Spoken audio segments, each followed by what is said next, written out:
It's September 17th, 2013. Notice of this meeting stating the date, place, and time has been disseminated as required under the Open Public Meeting Act, Chapter 231, Public Law 1975. This meeting is called to order. Mr. Clerk, please conduct the flag and prayer, and I'd ask everybody to pause for a moment of silence for the tragedy at the Washington, D.C. Navy Yard.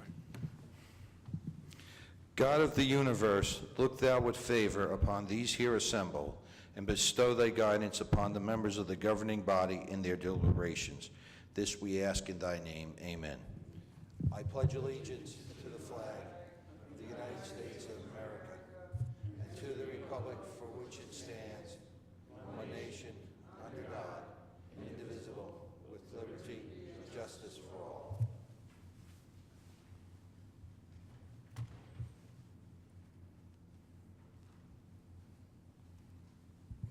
Thank you.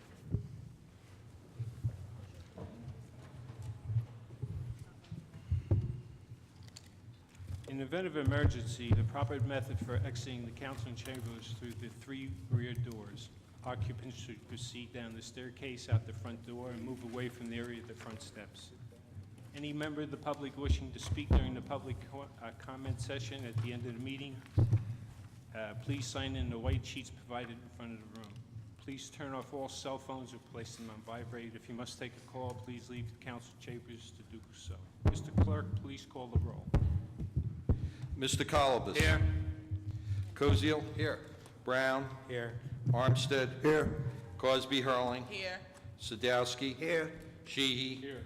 Yamikaitis. Here. Medina. Here. Kaczynski. Here. Mr. Moore. Here. Mr. Kaczynski's here with us electronically. We have some presentations this evening, and I'd like to ask Linden Marshall, Chris Lukenda, and Ms. Polana,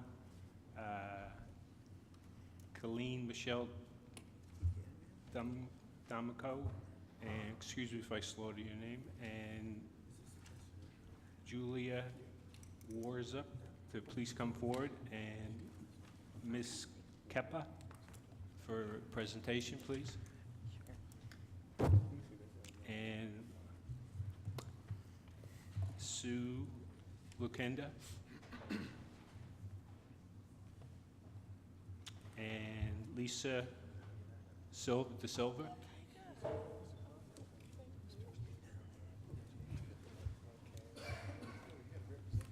Mr. President, Chris Lukenda, the marshal for this year, is unavailable this evening. He's attending the FMBA convention, but his wife is here and is Thank you pleased for to coming, accept Sue. the resolution.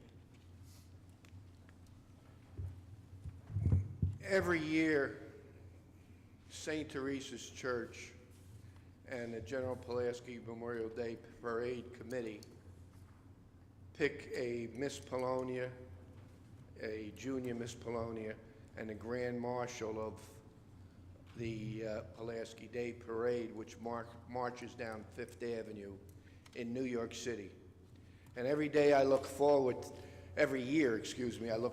to that day because Linden, under Father Kroll of St. Teresa's Church, fields one of the largest contingents for the Pulaski Day Parade.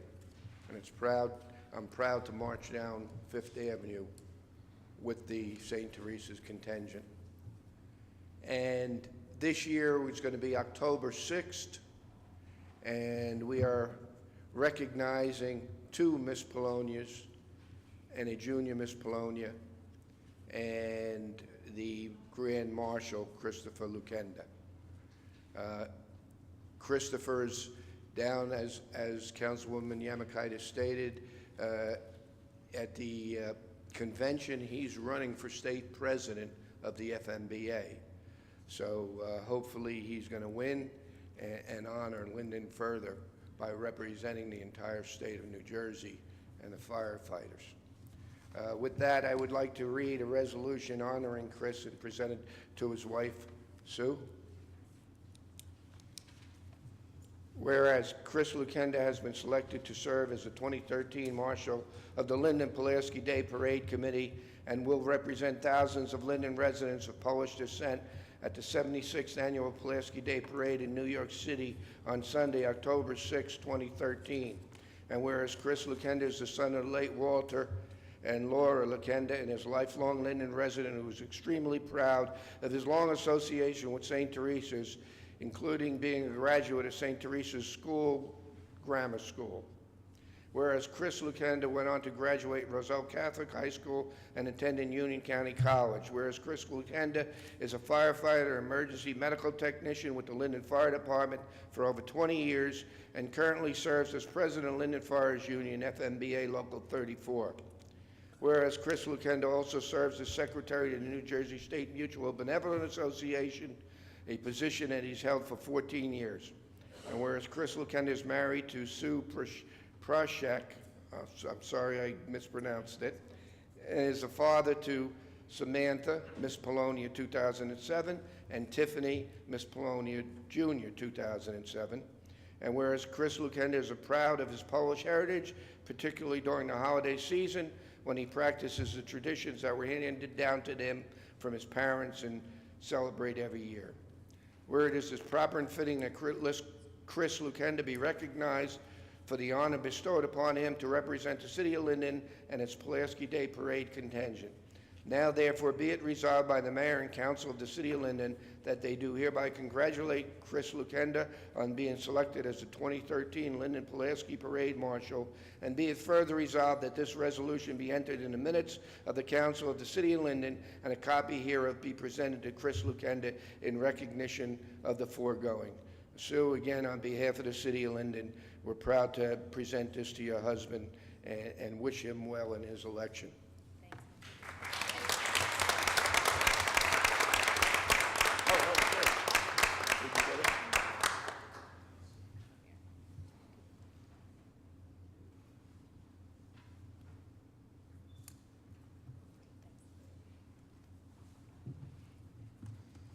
You can take this. This is an easy one. I can do it. Yeah, good, okay. There's some Polish names here, so we're going to be struggling. So he through. handed it to me. No, I got two better ones. Okay. This is one of our Miss Polonias this year that we'd like to present this resolution to, Julia Daria Werzik. Whereas Julia Daria Werzik was recently crowned Linden Miss Polonia 2013 and will be representing the City of Linden at the annual Pulaski Day Parade in New York City on Sunday, October 6, 2013. Whereas Julia Werzik recently graduated Linden High School, was a member of the school's National Honor Society, and is attending Rider University, where she is studying public relations. Julia Daria Werzik is an avid reader who loves to write and has a passion for singing and playing the piano. And as a first-generation Polish American who is proud of her Polish heritage and enjoys celebrating her Polish traditions, and she is proud to represent the City of Linden and its many residents of Polish descent at the Pulaski Day Parade. Now therefore be it resolved by the Mayor and Council of Linden that they do hereby congratulate Julia Daria Werzik as being selected as 2013 Miss Polonia to represent the City of Linden at the Pulaski Parade, and that this resolution be entered into the minutes of the Council of the City of Linden, and a copy hereto be presented to Julia Daria Werzik in recognition of this prestigious honor.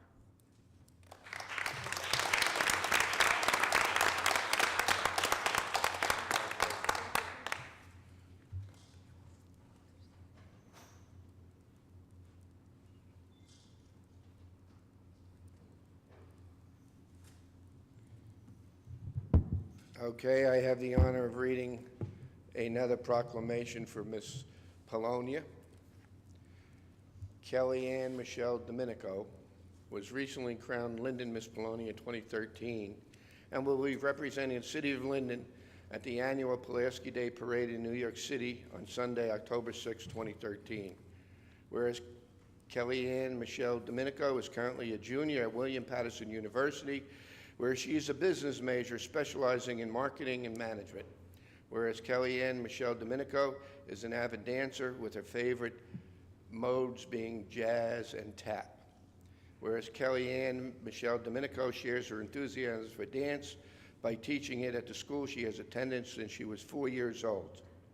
And whereas Michelle Domenico is the daughter of Ron and Michelle, 1986 Miss Polonia, and is the older sister of Alexia, 2012 Junior Miss Polonia. And whereas Kellyanne Michelle Domenico is particularly proud of her Polish heritage and the Polish traditions, especially celebrating Vigilia and Easter. And whereas Kellyanne Michelle Domenico is proud to represent the city of Linden and its many residents of Polish descent at the Pulaski Day Parade. Now, therefore, be it resolved by the mayor and council of the city of Linden that they do hereby congratulate Kellyanne Michelle Domenico being selected a 2013 Miss Polonia to represent the city of Linden at the Pulaski Day Parade. And be it further resolved that this resolution be entered into the minutes of council of the city of Linden, and that a copy hereof be presented to Kellyanne Michelle Domenico in recognition of this prestigious honor. Signed, Mayor Rich Grabunka, Council President James Moore. Congratulations.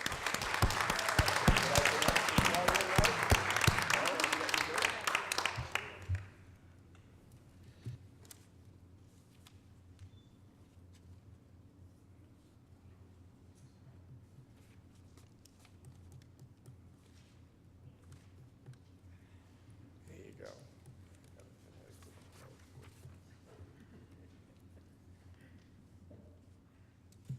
Okay, our junior miss was unavailable to come this evening, but I'll present it to the president of the Pulaski organization, Ms. Lisa De Silva. This resolution is for our little junior Miss Polonia, Carolina Keppa.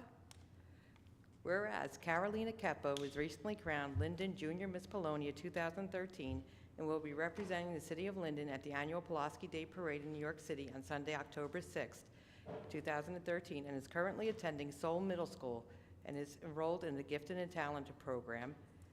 Carolina Keppa is fluent in English and Polish and also attends the Polish school in Elizabeth, where she studies the Polish language, culture, and history. And Carolina Kepta is an active member of St. Teresa's Parish, where she is part of Mężczyzki, a choir that also serves as a kindergarten monitor, and Carolina Keppa is proud to be Polish and is honored to be this year's Junior Miss Polonia. Whereas Carolina Keppa is proud to represent the city of Linden and its many residents of Polish descent at the Pulaski Day Parade. Now therefore be resolved by the mayor and council of the city of Linden that they do hereby congratulate Carolina Keppa on being selected as the 2013 Junior Miss Polonia to represent the city of Linden at the Pulaski Day Parade, and that this resolution be entered into the minutes of the council in the city of Linden, and that a copy hereto be presented to Carolina Keppa in recognition of this prestigious honor. So we're going to present this to our president, Lisa De Silva.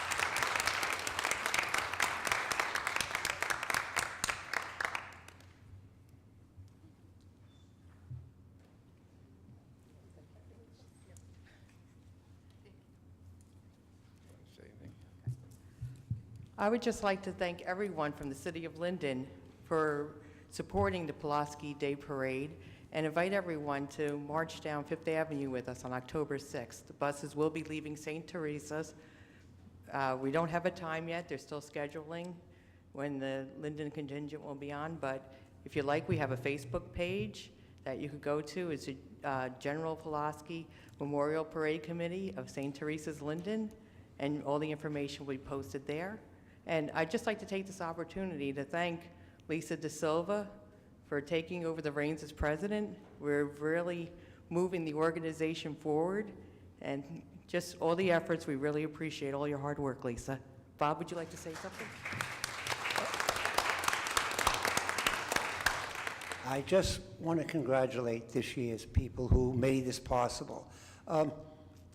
Last year, I was forced into being president, not forced, but a temporary president, and we went along. This year, we took a gigantic jump up. So looking forward to the parade, and I'm glad Michelle did all the talking, because much better than I did. But once again, we would like to invite you, if possible, come see the parade, take a ride with us to New York City. If not, I'm sure we'll tell you about it at the next council meeting.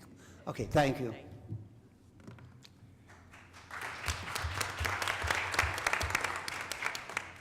Is Ann Burns from Kane University here?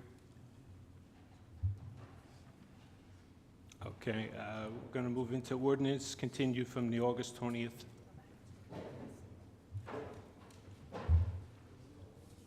Okay, thank you.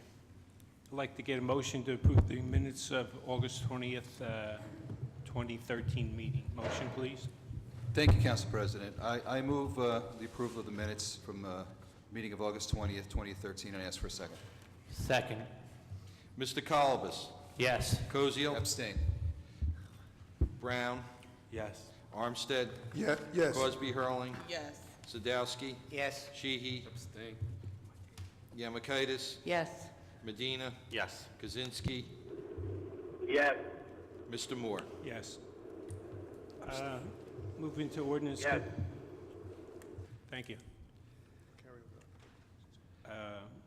We're going to move into ordinance continued from the August 20th, 2013 meeting. A public hearing was held on the ordinance 5720 and 5721. I ask for a motion to table both until the October meeting.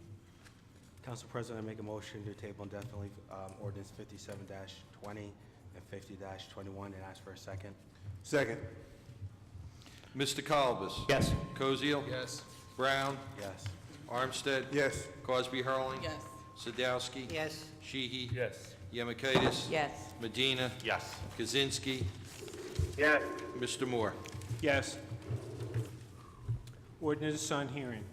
This is the date and time established for a public hearing for ordinance on hearing. Ordinance 5748.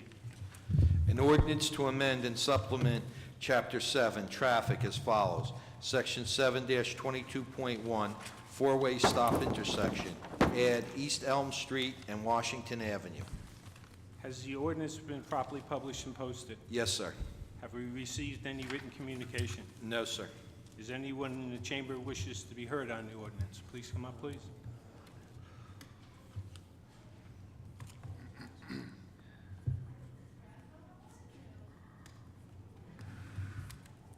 Oh, I'm sorry.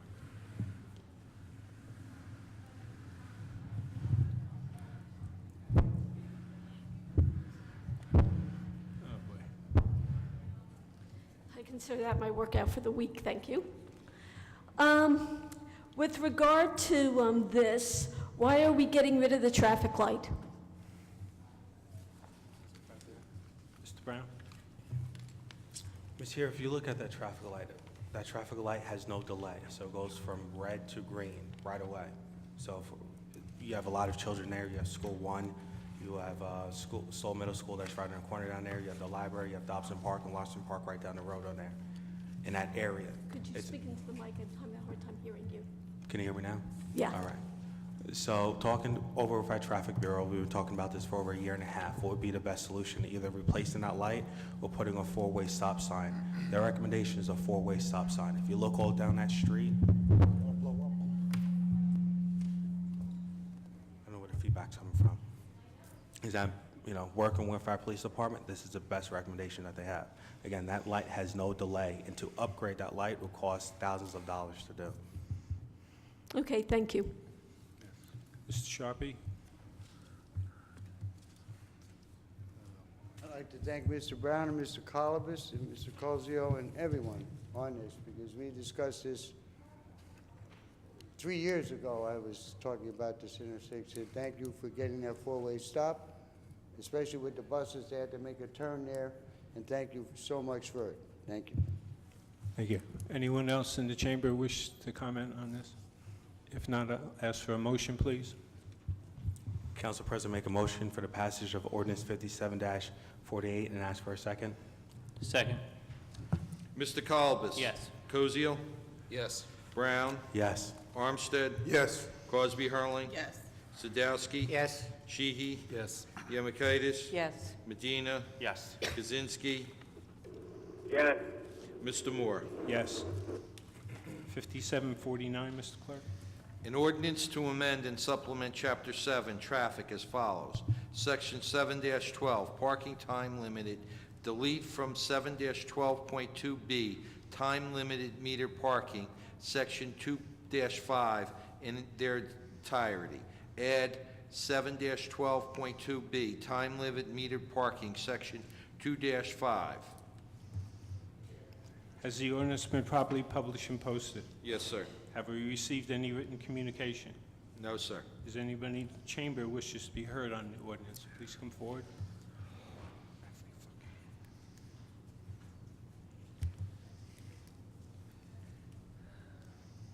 I know the city needs money, but I've been spoken to by some business owners on Elizabeth Avenue, and they have a problem with fees, let's just call them fees for parking. It just seems rather unfair that we just continually are sticking it to people with increased fees and other items. Because there are places in this community where you can do business and you don't have to pay parking fees. So it seems to me those places make out better, and then we wonder what's happening to Wood Avenue and why it's going downhill and why no one shops there. Maybe this is one of the reasons why. Thank you. Thank Council you. President. Mr. Brown? Council President, with your permission, if I can ask the treasurer, when is the last time that there was a rate increase as far as the parking?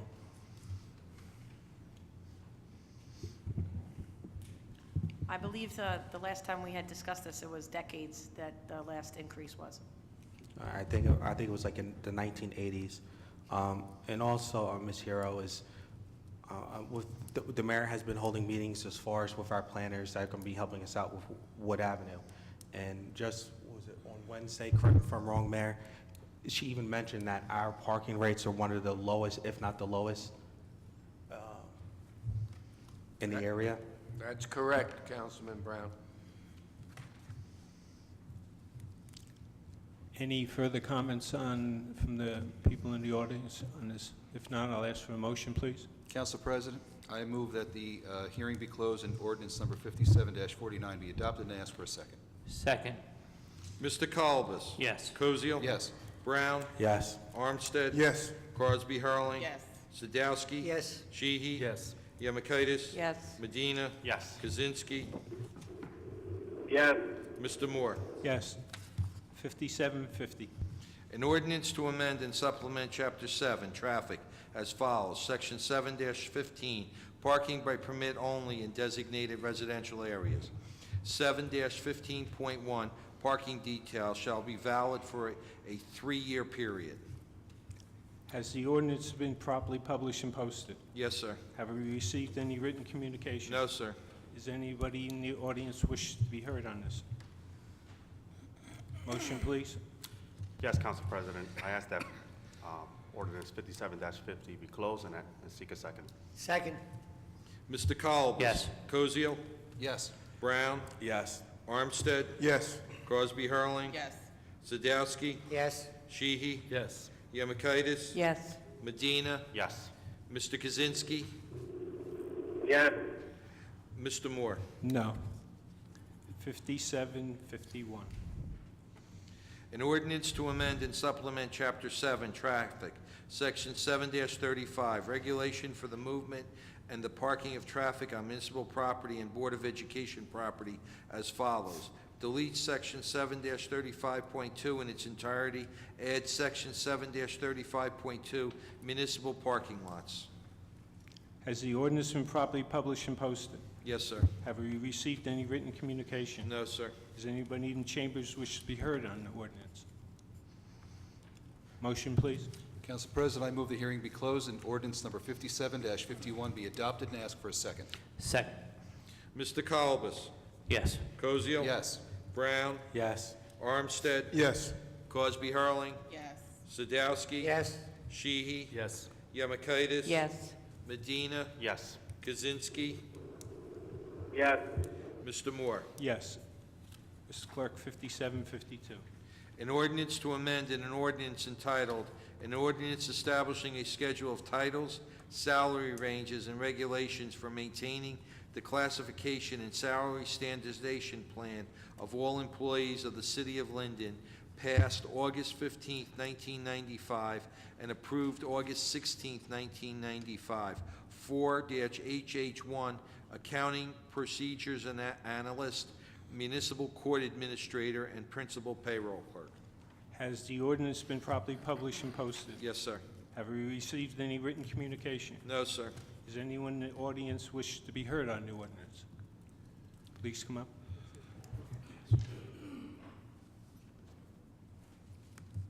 Mildred Curry, 400 East Baltimore Avenue.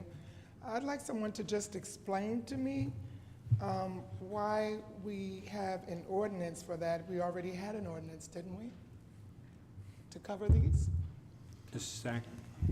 These are new titles that, the procedures analyst, accounting procedures analyst is a new title that, new to the city, so we have to establish a minimum and a maximum. The title principal payroll clerk appears in our contractual contract, but did not appear on our salary ordinance, so we had to put it on our salary ordinance. And municipal court administrator, the individual who presently holds that title, will be retiring. The council's voted to put in a new person, and that person will have a reduced maximum amount. So we had to put in a new salary for that position as well. Okay, so that equates with saving money? Yes. Good, thank you. Pat Hero, please.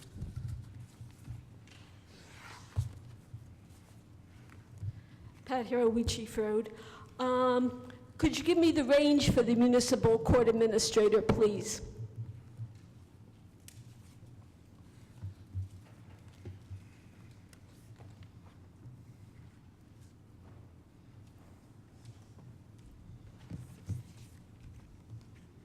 We'll have it for you in a moment. The minimum is $43,795, the maximum is $83,000. Exactly. That's one of the problems we're having. That still is a very, very wide range. I think if we're going to start reducing our budget, which I think we should do instead of increasing people's taxes, we should be starting to narrow these ranges. Thank you for your time. Council President? Councilman Brown? Yes. Ms. Stack, can you tell us what currently that range is, the top range for this position?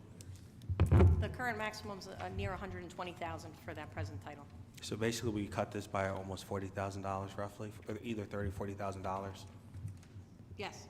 Right, but we can tighten it up even more. Thank you. I'd like maybe to 70,000. That would be somewhat reasonable. Thank you. Motion, please. Mr. President, I move that the hearing be closed and ordinance 5752 be adopted and request a second. Second. Mr. Kalbus? Yes. Cosio? Yes. Brown? Yes. Armstead? Yes. Cosby Hurling? Yes. Sadowski? Yes. Sheehy? Yes. Yamikaitis? Yes. Medina? Yes. Kaczynski? Yes. Mr. Moore? Yes. 5753, Mr. Clerk. An ordinance of the City of Linden creating a residential overnight parking permit for certain areas. East Elizabeth Avenue area establishing a 3-year parking permit. Has the ordinance been properly published and posted? Yes, sir. Have we received any written communication? No, sir. Is there anyone in the council chambers wish to be heard on the ordinance? Yes. Mr. Sharpie, and when he's done, we'll get you out.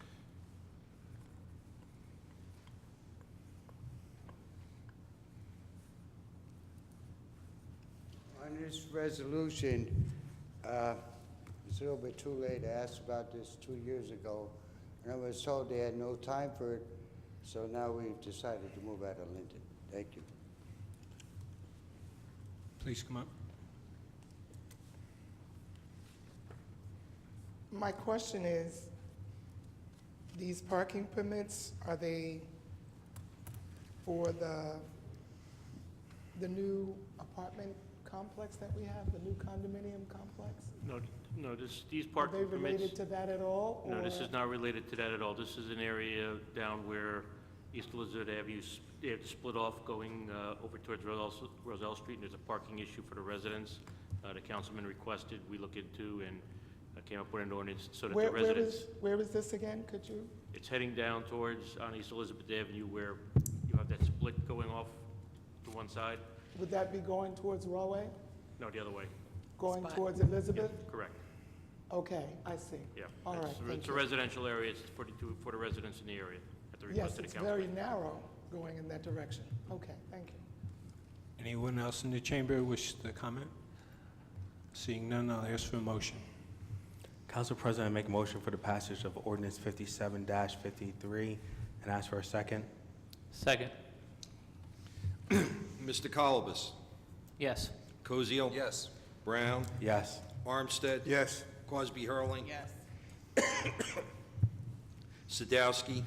I'm voting no. I missed out on 5750, which I really wanted to vote no, but I'm voting no on this. Sheehy? Yes. Yemakaitis? Yes. Medina? Yes. Kaczynski? Yes. Mr. Moore? No. Mr. Clerk, 5754. An ordinance of the City of Linden creating a residential overnight parking permit for certain areas, Northwood Avenue area, establishing a 3-year parking permit. Has the ordinance been properly published and posted? Yes, sir. Have we received any written communication? No, sir. Is there anyone in the chamber wishes to discuss this matter? Seeing none, I'll ask for a motion, please. Council President, I move the hearing be closed and ordinance number 57-54 be adopted and ask for a second. Second. Mr. Colobus? Yes. Cosio? Yes. Brown? Yes. Armstead? Yes. Cosby Hurling? Yes. Sadowski? No. Sheehy? Yes. Yemakaitis? Yes. Medina? Yes. Kaczynski? Yes. Mr. Moore? No. Mr. Clerk, 5755.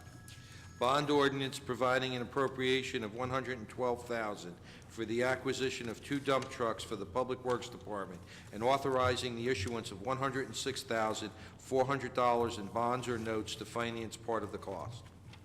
Has the ordinance been properly published and posted? Yes, sir. Have we received any written communication? No, sir. Does anybody in the chamber wish to be heard on the ordinance? Would you please come to the microphone? Mildred Curry Johnson. I guess my question is, was this a part of our budget in terms of the acquisition of 2 dump trucks? Was that a part of our budget that was already passed? Mrs. Zak? Yes, this was part of the 2013 capital budget. And that was approved, correct? Yes, ma'am. Okay, and we're raising money to supplement part of that? Was that also included in the budget, that we were going to do that? Well, no, this is part of the capital budget, so the capital budget is part of the plan for addressing our equipment. So the equipment, again, has no bearing on our taxes in this current year budget. It's not being purchased out of the current budget. It's being bonded through and paid for through the capital budget. And that would be for next year's budget? It will be when we do a bond issue, probably within a 2-year period. Could you give me just a little information about a bond and how we... Presently, we do bond anticipation notes, which is temporary financing for our capital improvements. As our debt service drops off, we do a bond issue. We permanently finance our debt. So for instance, this capital budget for this year and last year would be then permanently financed once we see that we keep a level debt. So by 2015, there may be older debt that's dropping off that's been paid for, and then we go to permanently finance this debt. It's handled through the capital budget. I think I understand it. As your debt is reduced the previous years, then you're able to take additional debt on, so Correct. that's when you issue a bond? Correct, and that's when we Okay. try to keep a level debt service. Okay, all right, thank you. Anyone else in the chamber wishes to be heard on the ordinance? Seeing none, I ask for a motion, please. Council President, I ask for the passage of ordinance 57-55 and ask for a second. Second. Mr. Colobus? Yes. Cosio? Yes. Brown? Yes. Armstead? Yes. Cosby Hurling? Yes. Sadowski? Yes. Sheehy? Yemakaitis? Yes. Medina? Yes. Kaczynski? Yes. Mr. Moore? Yes. 5756.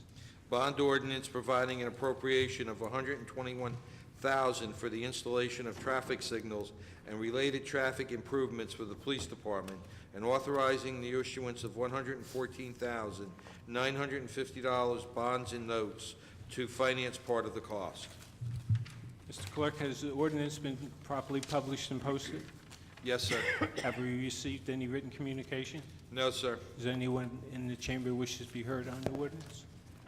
Would you please come to the microphone? Mildred Curry.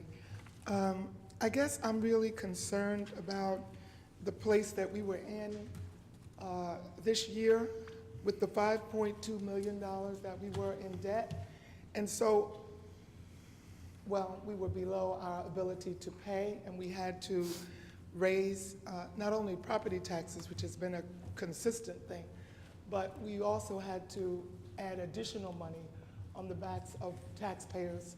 And so whenever I see bond, and then I see these figures, and I see one figure, and then I see another figure, and I see improvements, I guess it concerns me because I want to know, does that increase the amount of money that we'll need for next year? Mrs. Sack?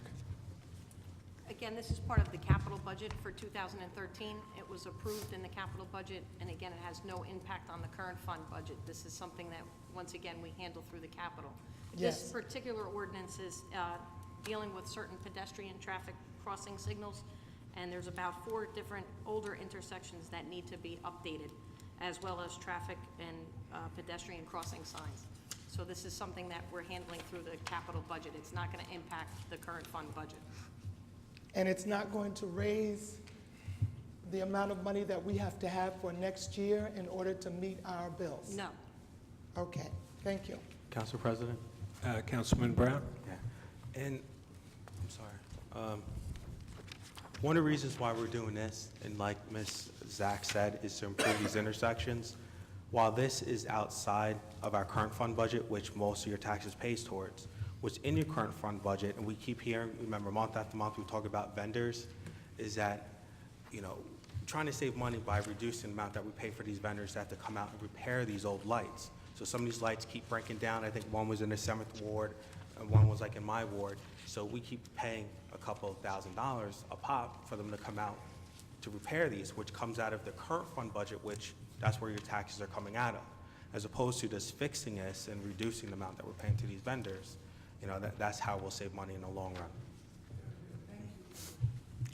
Any further comments from the public in the chamber? If not, I'll ask for a motion, please. Council President, I ask for the passage of ordinance 57-56 and ask for a second. Second. Mr. Colbus? Yes. Koziel? Yes. Brown? Yes. Armstead? Yes. Cosby Hurling? Yes. Sadowski? Yes. Sheehy? Yes. Yemakaitis? Yes. Medina? Yes. Kaczynski? yes, Mr. Moore? Yes. We're going to move into the consent agenda. All items listed with the asterisk are considered to be routine by the City Council and be enacted with one motion. There will be no separate discussion on these items unless a council member or citizen so requests. In the event, the item will be removed from the general order of business and considered in normal sequence on the agenda. We have items 1 through 7. Does anyone wish to remove an item? On my right, Pat Hero.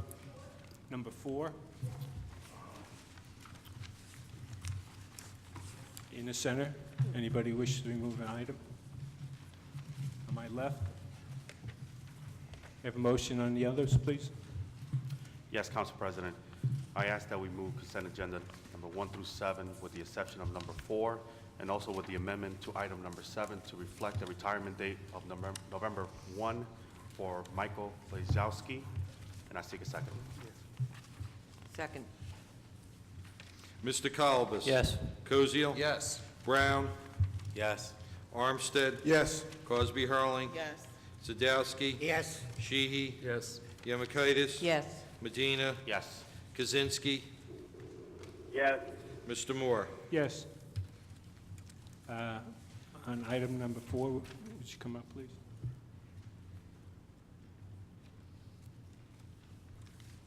Yeah, on its listed, it just says we're requesting, you know, a street closure, and it says for the event to be held on the following dates, but doesn't say what the event is. Mr. Bodek?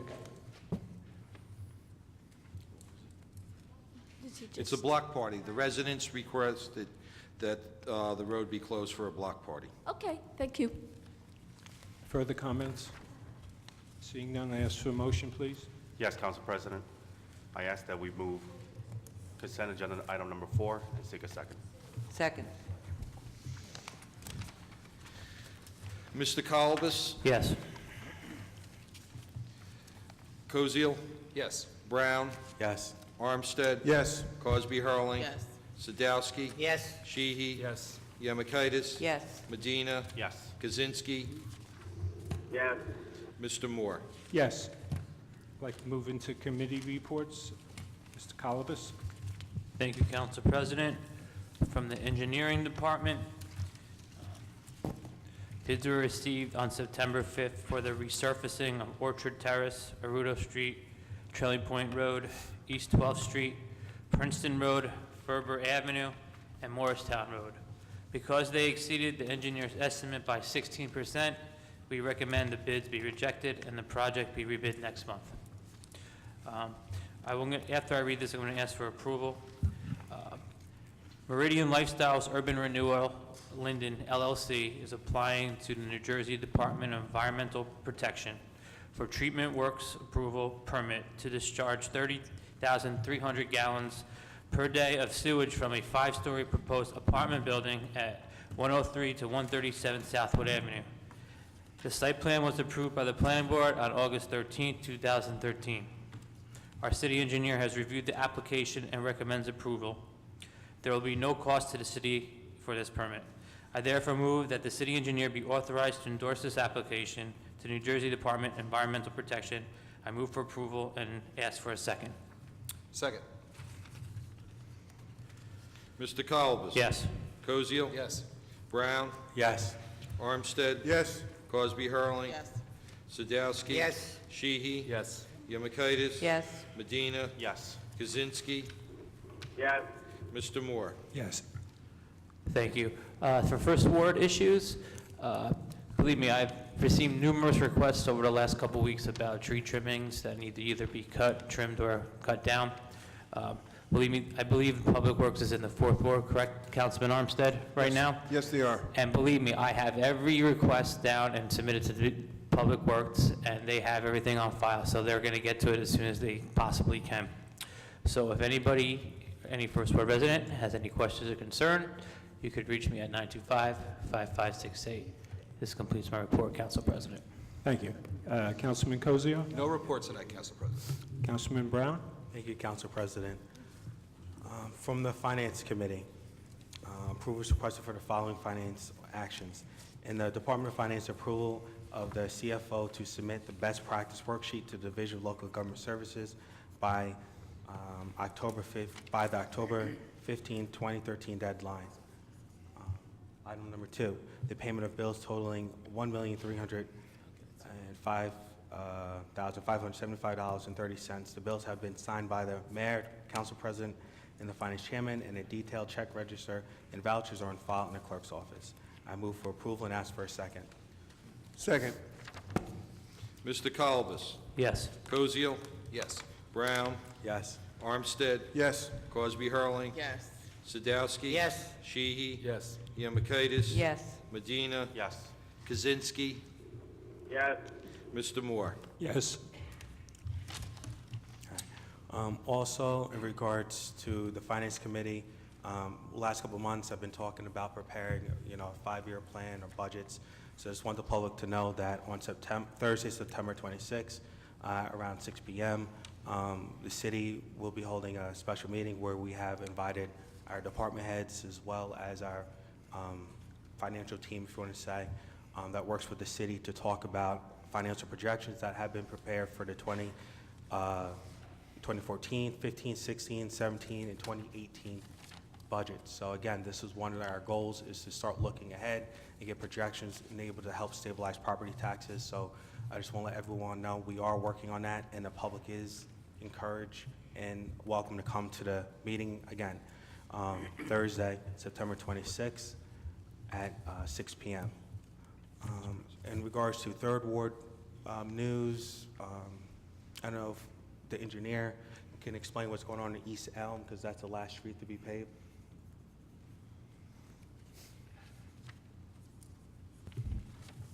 East Elm between Wood Avenue and Bauer Street was supposed to have gotten a new water main.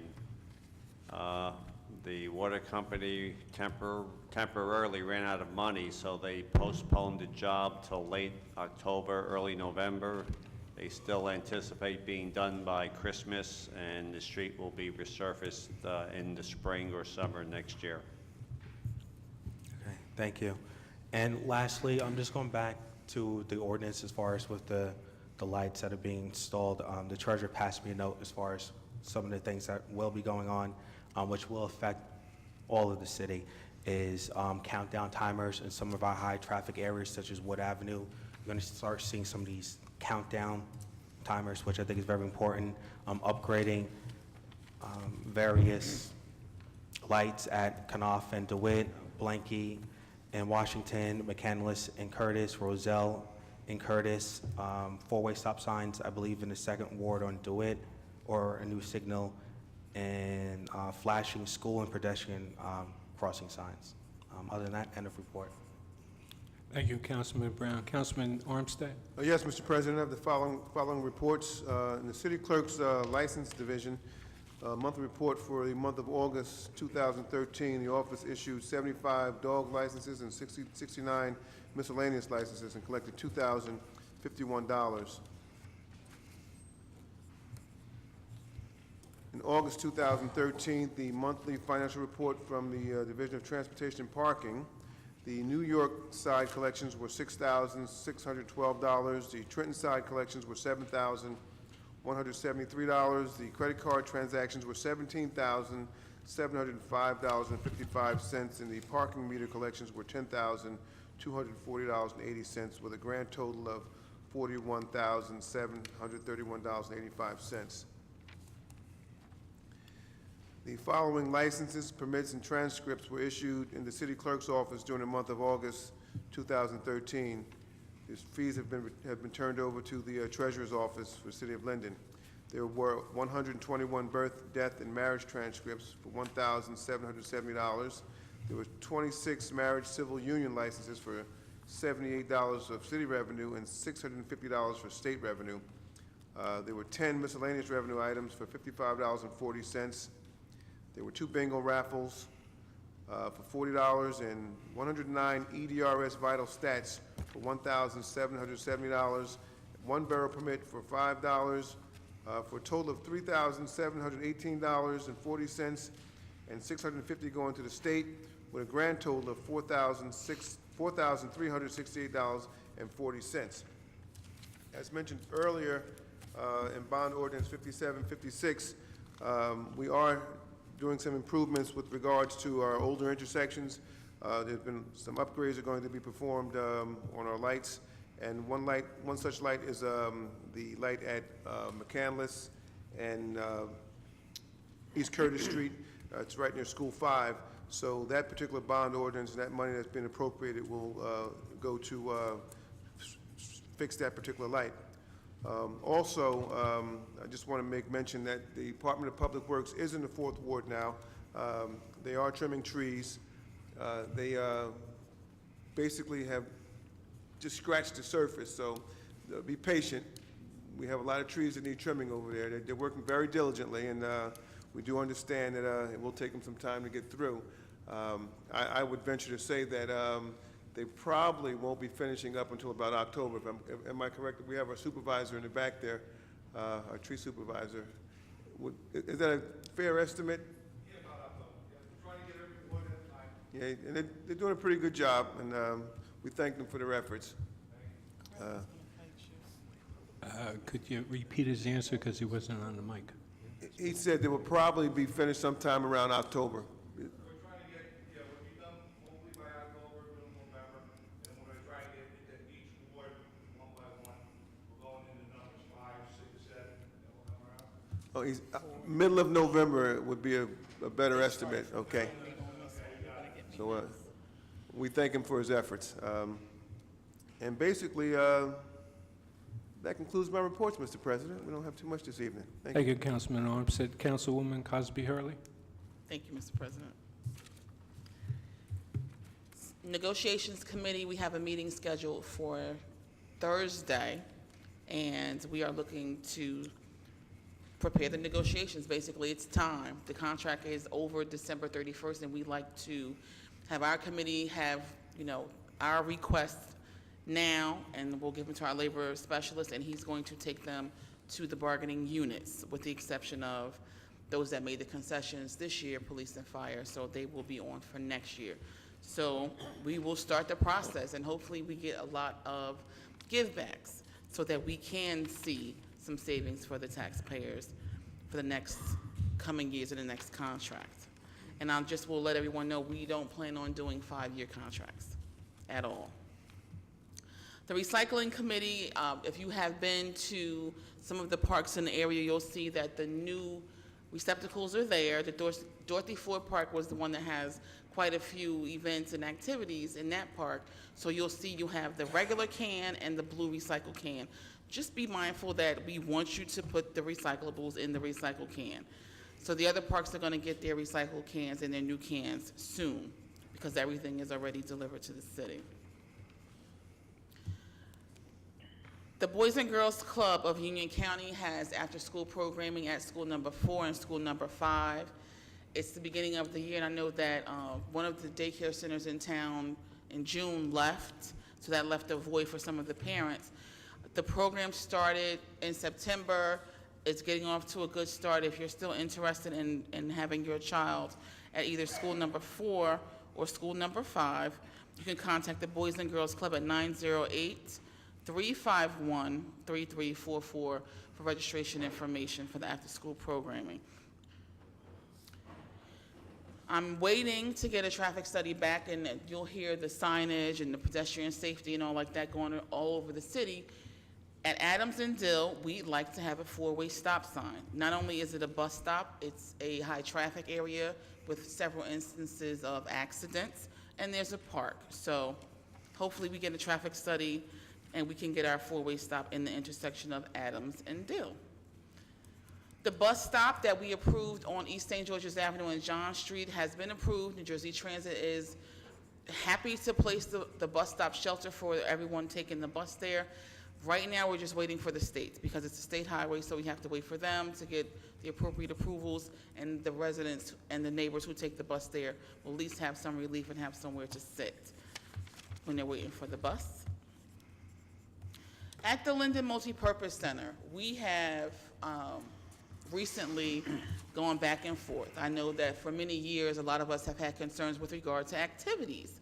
So I'm pleased to report that in the near future, the children who have schedules, 3rd to 5th grade, 6th to 8th grade, those are the children that are extremely impressionable, and a lot of them, you see them just wandering around and they're just hanging out with not very much to do. So I'm excited to report that the game room will have games, finally, again. And in the near future, we're going to have, I spoke to the recreation supervisor, and he's going to plan to do different types of activities in the gymnasium in addition to basketball. So the kids can get exposure to other stuff. And then there's going to be actual engagement with the staff there. So I'm excited, and the kids who go there, they'll have something to do. So once we get everything in place, there'll be an announcement and probably like an open house sort of activity, so the parents and the residents can meet the staff, and the children can come and feel comfortable again coming back to the center. And you're smiling because I know that there were so many concerns about love for the community. We love the community, but we just had to get the buy-in from the people who basically run the place. So we'll get going with that, and I'm excited. So we'll be doing a lot more stuff over there, and it's focusing on our most impressionable children, and it's not taking away from any other group. The seniors still have their time in the daytime. The other adults still have their time in the evening. Street paving, Mildred Avenue and Alexander, you all will be paved soon, so just be mindful of when the signs go up for no parking so that the street can get paved. The next office hours for myself at the LMPC will be September the 25th at 6:30. The next community meeting will be October 30th. September 15th actually began Hispanic Heritage Month, and this October 30th community meeting will not only have community updates, we're actually going to celebrate Hispanic culture.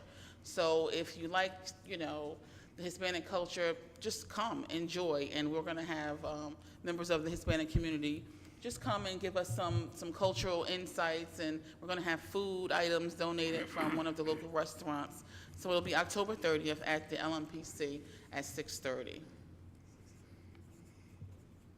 The last thing I'm going to mention is, well, not the last thing, the next to the last thing, the tree trims. They're in the 4th Ward, the tree crew, and I know that the supervisor just came off from being away from work. So I know a lot of us in every ward, we have issues and tree concerns, but the 5th Ward is next. I've been waiting for several months, and I know that we have lots of issues, and they're going from 4th and then to the 5th, and then they're going to go back around. I think the 8th Ward might be after the 5th Ward. Lastly, September to remember is September 28th, and I have the first slot in the dunk tank. So if you don't get there by 11, you can't get me. So I'll be there from 11 to 12 sharp, and then that's it. So it's for a good cause. We're raising money to support, our local organizations. And get me if you can. That concludes my report. Thank you very much, Councilwoman. Councilman Sadowski? Thank you, Council President. Just a few things. First, good evening, everyone. In the 6th Ward, a couple of things. The Southwood Avenue project, across from the fire department, that is ready to start any day. So if you see them starting, it's going to be there. The other thing is that it was mentioned that paving of streets. 6th Ward, we have 3 streets to be paved. He will give me the okay on the 3 streets, but we are definitely getting 3 streets. Once I find the name out, next meeting, I'll let you know what streets are being paved. We just had the last meeting with Wawa. That's going to be on Hampton and Smith Street in the highway. Everything is settled. They said they probably would, I guess, start digging in the spring. So Wawa is coming on the highway. That's coming. Talking about the Department of Public Works with the tree trimming and so on, just like the other people, we go ward by ward. They're into the 4th Ward. But if you have any trees to be trimmed or sidewalks to be fixed, please, like most of you are doing, give me a call. And what I do is I'll go out, I check it out, I send a letter back to you stating that your complaint or whatever it is on file. So when they come to our wards, they always do a great job. They always try to help us. So that will be coming up after the 4th and 5th wards. If for some reason there is a particular hazard, imminent hazard, please let me know. We call them up and they will come right out if there's a real hazard. So anything, please feel free to give me a call. My phone number again is 862-0749. It's a little bit late, but don't forget, tomorrow in the 6th Ward is trash pickup. I know you're not going to go out right now. When you come back, and put your trash up, but it's the regular schedule, so it is definitely tomorrow trash pickup. With school in session, please be careful with the children. We have an incident, not an incident, but on 6th School, we are working on a little bit more safety on people exiting the children from the cars and so on and so forth on Linden Avenue. So I got in touch with the police. They are putting up signage and so on. So please, if you travel there, be careful.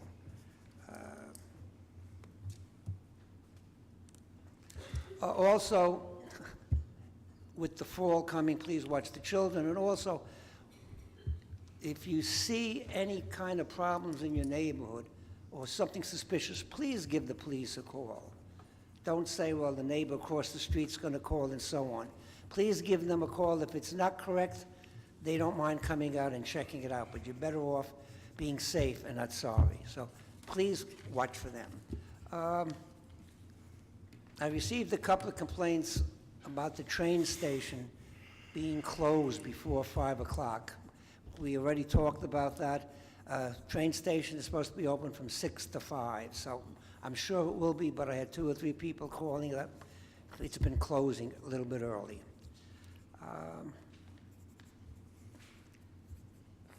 We just mentioned before, I won't have to mention again, October 6th is Pulaski Parade Day. We had the whole thing, so if anyone is interested, please come to St. Teresa's.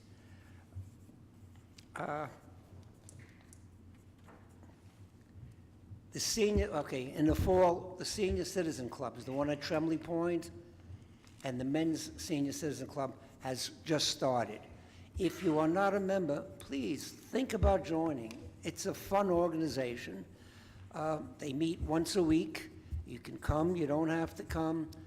On our non-business meetings, we get coffee, and you get cake, and you get all pizza and all sorts of stuff. So if you're thinking about it, please try it. It's 1 o'clock on Monday. It's at Tremley Point Senior Center, and on Tuesday, it's right here at the JTG Center. So think about it. We have a few extra people coming in, but it's just the start. I just passed there today. Last thing I'm going to say is I still get calls about the traffic on 19 and Clinton Street and blocking, the box.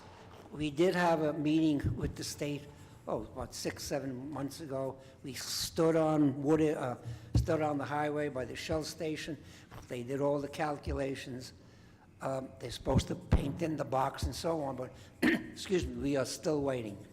I just came up special today that way, and it's tough. It's tough. They do block the intersection. So please, we are working on it. The mayor, myself, and other people are still calling them up to get things done, but it takes time with the state. Like I said, if you had any kind of problems or questions, please give me a call. Like I said, I'll answer you, but I can't say definitely that we'll get it fixed for you. But thank you. And once again, please be careful. That concludes my message. Thank you, Councilman Sadowski. Councilman Sheehy? Thank you, Council President. I'd like to make a few announcements. This year, September to Remember, it's going to be the best one ever, I can promise you. It's going to be September 28th. It's a Saturday. So please come out. We have extended the hours. We've gotten more bands. We're going to try the beer and wine tent this year. And I think it's going to be a great success. We're going to have 2 stages out there. We've added a lot. We've got a lot more help this year. So I think it's going to be a fantastic event. And this year, hopefully we're going to have a Halloween parade. If it doesn't snow or if we don't have a hurricane, we will have a Halloween parade. That's October 27th. That would be a Sunday at 2 o'clock. And we're going to have a community blood drive at the library. The blood drive is going to be October 7th at 2:30 to 7 o'clock at the library. And our Diamond Gloves, the Diamond Gloves event will be October 4th this year. And I'd like to tell everybody we're trying to get together a leaf schedule for pickup. This way you have a better idea when to put your leaves out on the curb. But believe you me, it's very difficult to keep to that schedule, depending, when the leaves fall off the trees, depending on the weather, and depending on what, goes on with our workforce. So we are going to try to get an attentive schedule and post it on TV 36 on when to get your leaves out to the curb. It's like I said, it's going to be an attentive schedule. We're going to try to keep to it, but it's going to be difficult. And that's the end of my report, sir. Thank you, Councilman Sheehy. Councilwoman Yamakaitis. Thank you, Mr. President. From the Personnel Committee, approval is requested for the following personnel actions. Number 1, in the Police Department, Division of Central Dispatch, the acceptance of Michael Burdacki's resignation as Public Safety Telecommunicator effective August 28, 2013. Number 2, in the Department of Public Property, Division of Public Works, the promotion of Frank Marcucci, Jr. to Supervisor Public Works effective September 18, 2013, at its present annual salary of $77,030. Number 3, in the Engineering Department, the hiring of John J. Vogel III as a drafting technician at the annual salary of $38,000 effective September 18, 2013, to fill an existing vacancy that was created due to a retirement. Number 4, the approval of the seasonal list for the Division of Recreation for the recreational seasonal programs. The list is on file in the Treasurer's office. Number 5, in the Department of Public Property, Division of Municipal Garage, the granting of FMLA leave for 30 days of employee number 133 until October 22nd, 2013. Number 6, in the Department of Public Property, Division of Public Works, the resignation of Derek Lewis effective August 15, 2013. I seek a motion to approve these personnel report. Second. Mr. Colobus? Yes. Cosio? Yes. Brown? Yes. Armstead? Yes. Cosby Hurling? Yes. Sadowski? Yes. Sheehy? Yes. Yemakaitis? Yes. Medina? Yes. Kaczynski? Yes. Mr. Moore? Yes. Okay, for my 8th Ward report, I received notification from our engineering department that beginning sometime the week of September 23rd, the contractor that is doing the paving work on South Park Avenue will begin some of the concrete work. Please take notice and plan for any traffic detours due to the paving. South Park Avenue will be paved from Greer Avenue to Bedell Place. This paving is being done through a grant that the city applied for, where the criteria is a roadway that has high volume truck or bus traffic. I also, Mr. Sadowski mentioned about streets being paved.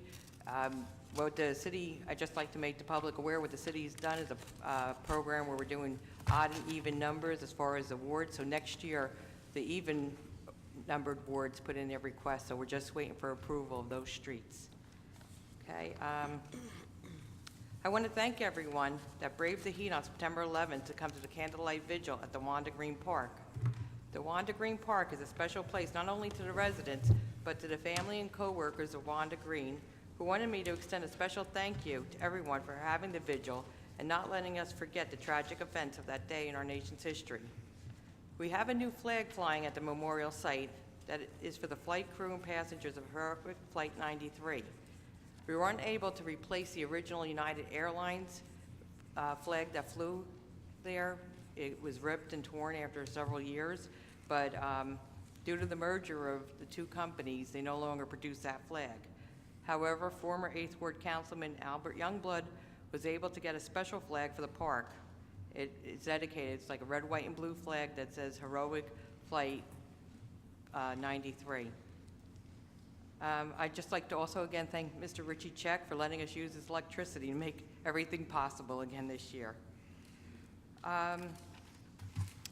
As everyone is talking about the trees, Armando and I are kind of disappointed down here. We were hoping for, some Thanksgiving tree cutting, but it looks like, Rashana was kind of wrong. It's not coming to the 8th Ward. We still have 2 wards to go through yet. So we're hoping to hopefully get a Christmas present out of it. Okay, I have been requested to make a few announcements. The Linden ROTC will be having a spaghetti dinner at the Gregorio Center on September 27th from 4 p.m. to 8 p.m. Please come out to support this great program Linden Public Schools has to offer. Again, that's September 24th from 4 to 8 p.m. The ROTC in Linden is continuing to expand, and they currently have an enrollment of over 400 students, where they might have to expand the teaching staff as well. But it is a great program, and they need your support. Also, just one more, please don't forget our four-legged friends. The Friends of the Linden Animal Shelter will be having a flapjack fundraiser at Applebee's in Linden on Saturday, September 28th from 8 a.m. to 10 a.m. The cost is $12, which includes pancakes, sausage, scrambled eggs, and a beverage. For more information and tickets, please call 908-463-0050. There's a lot of events going on September 28th, so please go down, have some breakfast before you hit the September to remember. So that concludes my report, Mr. President. Thank you, Councilwoman Yamakaitis. Councilman Medina. Yes, thank you, Council President. Good evening, everyone. I do have a couple of announcements. Just want to remind everyone that the 9th and 10th Ward will be having a joint yard sale this weekend, the 21st and the 22nd, which is Saturday, Sunday. We have over 40 participants, so you guys can come out and support. That'll be great. Also, the Friends of Linden Library first annual scavenger hunt on the 28th. which is September to Remember.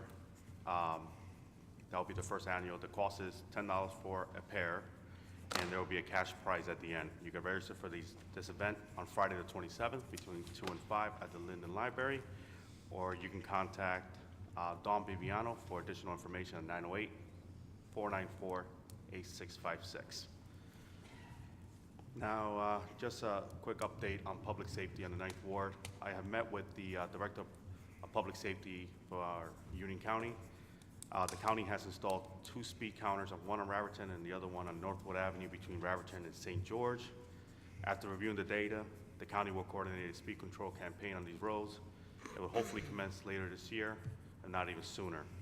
I have also met with our Chief of Police, Chief Schuhafer and Sergeant Bolsky, and they will formulate a plan of attack, a plan to attack the speeding on DeWitt Terrace.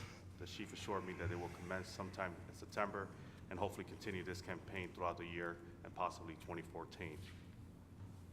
For the 9th Ward residents, we finally adopted the amendment for the permit parking along Northwood Avenue and all the side streets there. Relief is here. Hopefully, we'll start implementation in October, but I'll stay on top of that, and we'll hopefully host a meeting just to give the public, the affected people along Northwood Avenue an update. Also, something that has been occurring a lot in the 9th Ward, a lot more litter.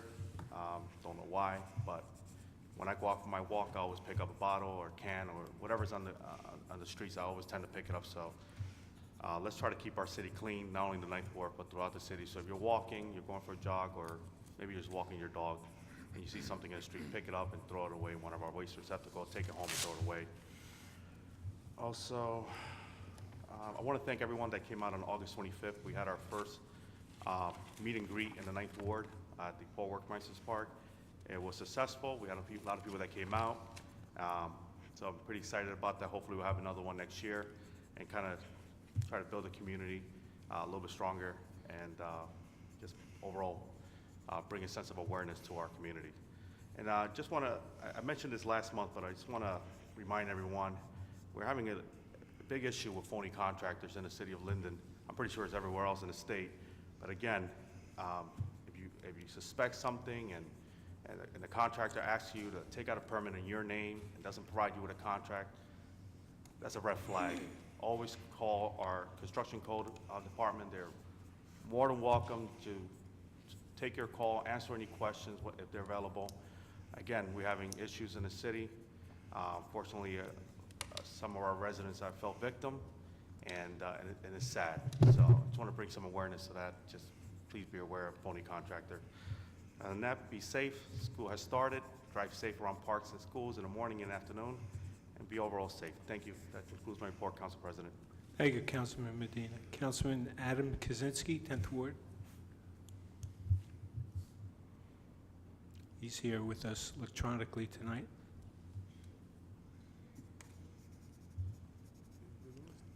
Councilman Kaczynski. We're having a little electronic difficulties at the moment.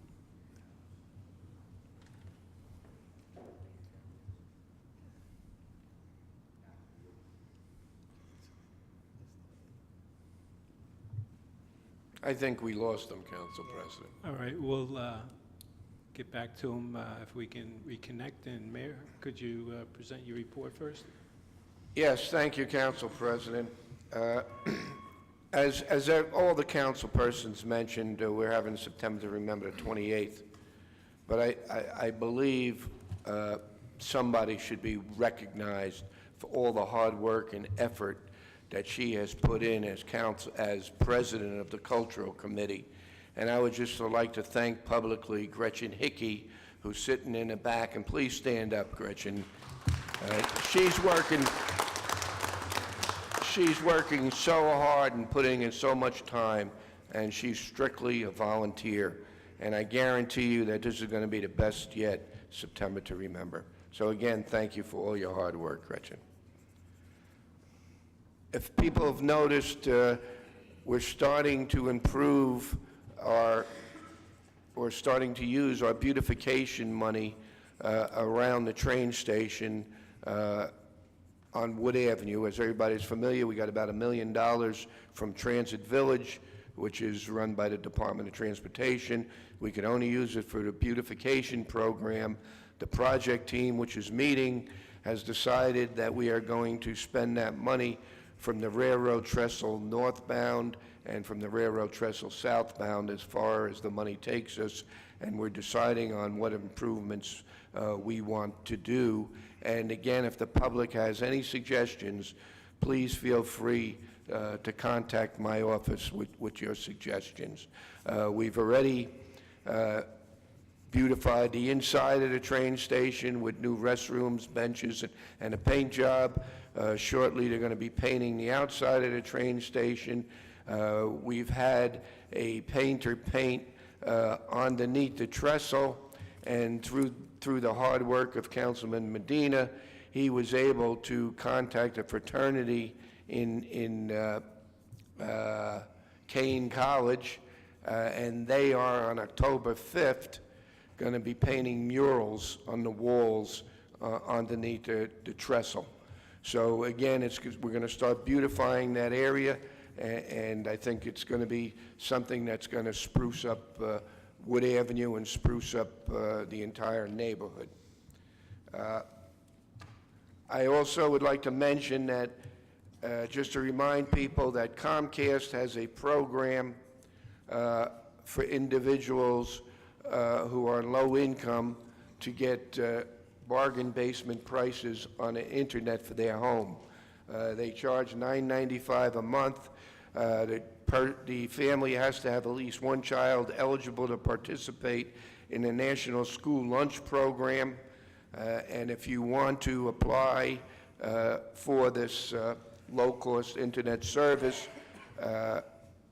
provided by Comcast, you could call 1-855-8-INTERNET, 1-855-8-INTERNET, and if you don't have that number, just call my office, and we'll be more than happy to give it to you.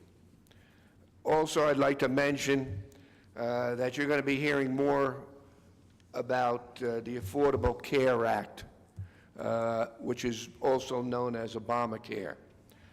This is being provided by the U.S. Department of Health and Human Services. What it is health care to individuals who do not have it in the entire United States. You're going to start hearing a lot more publicity about it. We're going to start publicizing a lot of the issues. Come October 1st, they're going to have a marketplace open with about 10 insurance companies, and these are legitimate insurance companies like Prudential and other major insurance companies, and individuals that do not have health care are going to be required to sign up for it. So that's going to start October 1st, and it's going to run through March of next year, and it's going to be effective January 1st of 2014. Again, it's a bit complicated. Information is starting to be distributed by the federal government, and as they distribute that information to us, we are going to distribute it to the public to educate them. And probably in January, we're going to have a community meeting when the awareness is at its peak to have people make sure that they know that they're going to have to sign up for this program, because part of the penalty is that you will be fined if you don't have health care and you don't sign up for the program. How that's going to be done, the intricacies of that, I'm not quite sure. But again, we'll be providing the information as we get it so that we could educate and raise public awareness. That's the end of my report, Council President. Thank you, Mr. Mayor. I'd like to move into the resolutions 2013-330 through 2013-361. Public comments will be permitted for those specific resolutions to be removed from the consent approval. Please read the synopsis of the resolutions, which have been prepared by the City Clerk's office. Each is informative and self-explanatory. However, if you wish to address a specific resolution, the council will entertain questions on it. Does anybody wish to remove any resolutions from 330 to 361 on my right? Ms. Wilverdink? 332. And 357. Pat Hero? 332. 344. 348. 357.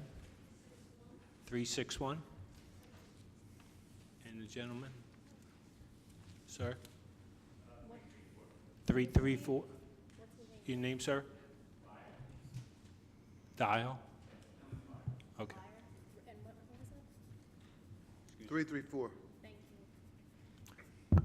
Anyone else on my right? In the center? Mr. Sharpie? 330?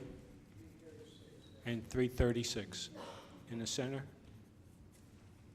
On my left? Seeing none, I ask for a motion on the remainder. Council President, I ask that resolutions 330 of 2013, 330 to 2013-361 be passed, with the exception of resolutions 330, 332, 334, 336, 344, 348, 357, 361, and I seek a second. Second. Mr. Kalbas? Yes. Kozio? Yes. Brown? Yes. Armstead? Yes. Crosby Hurling? Sadowski? Sheehy? Yemakaitis? Yes. Medina? Yes. Kaczynski? I think we lost them electronically. Mr. Moore? Yes. 330, Mr. Sharpie?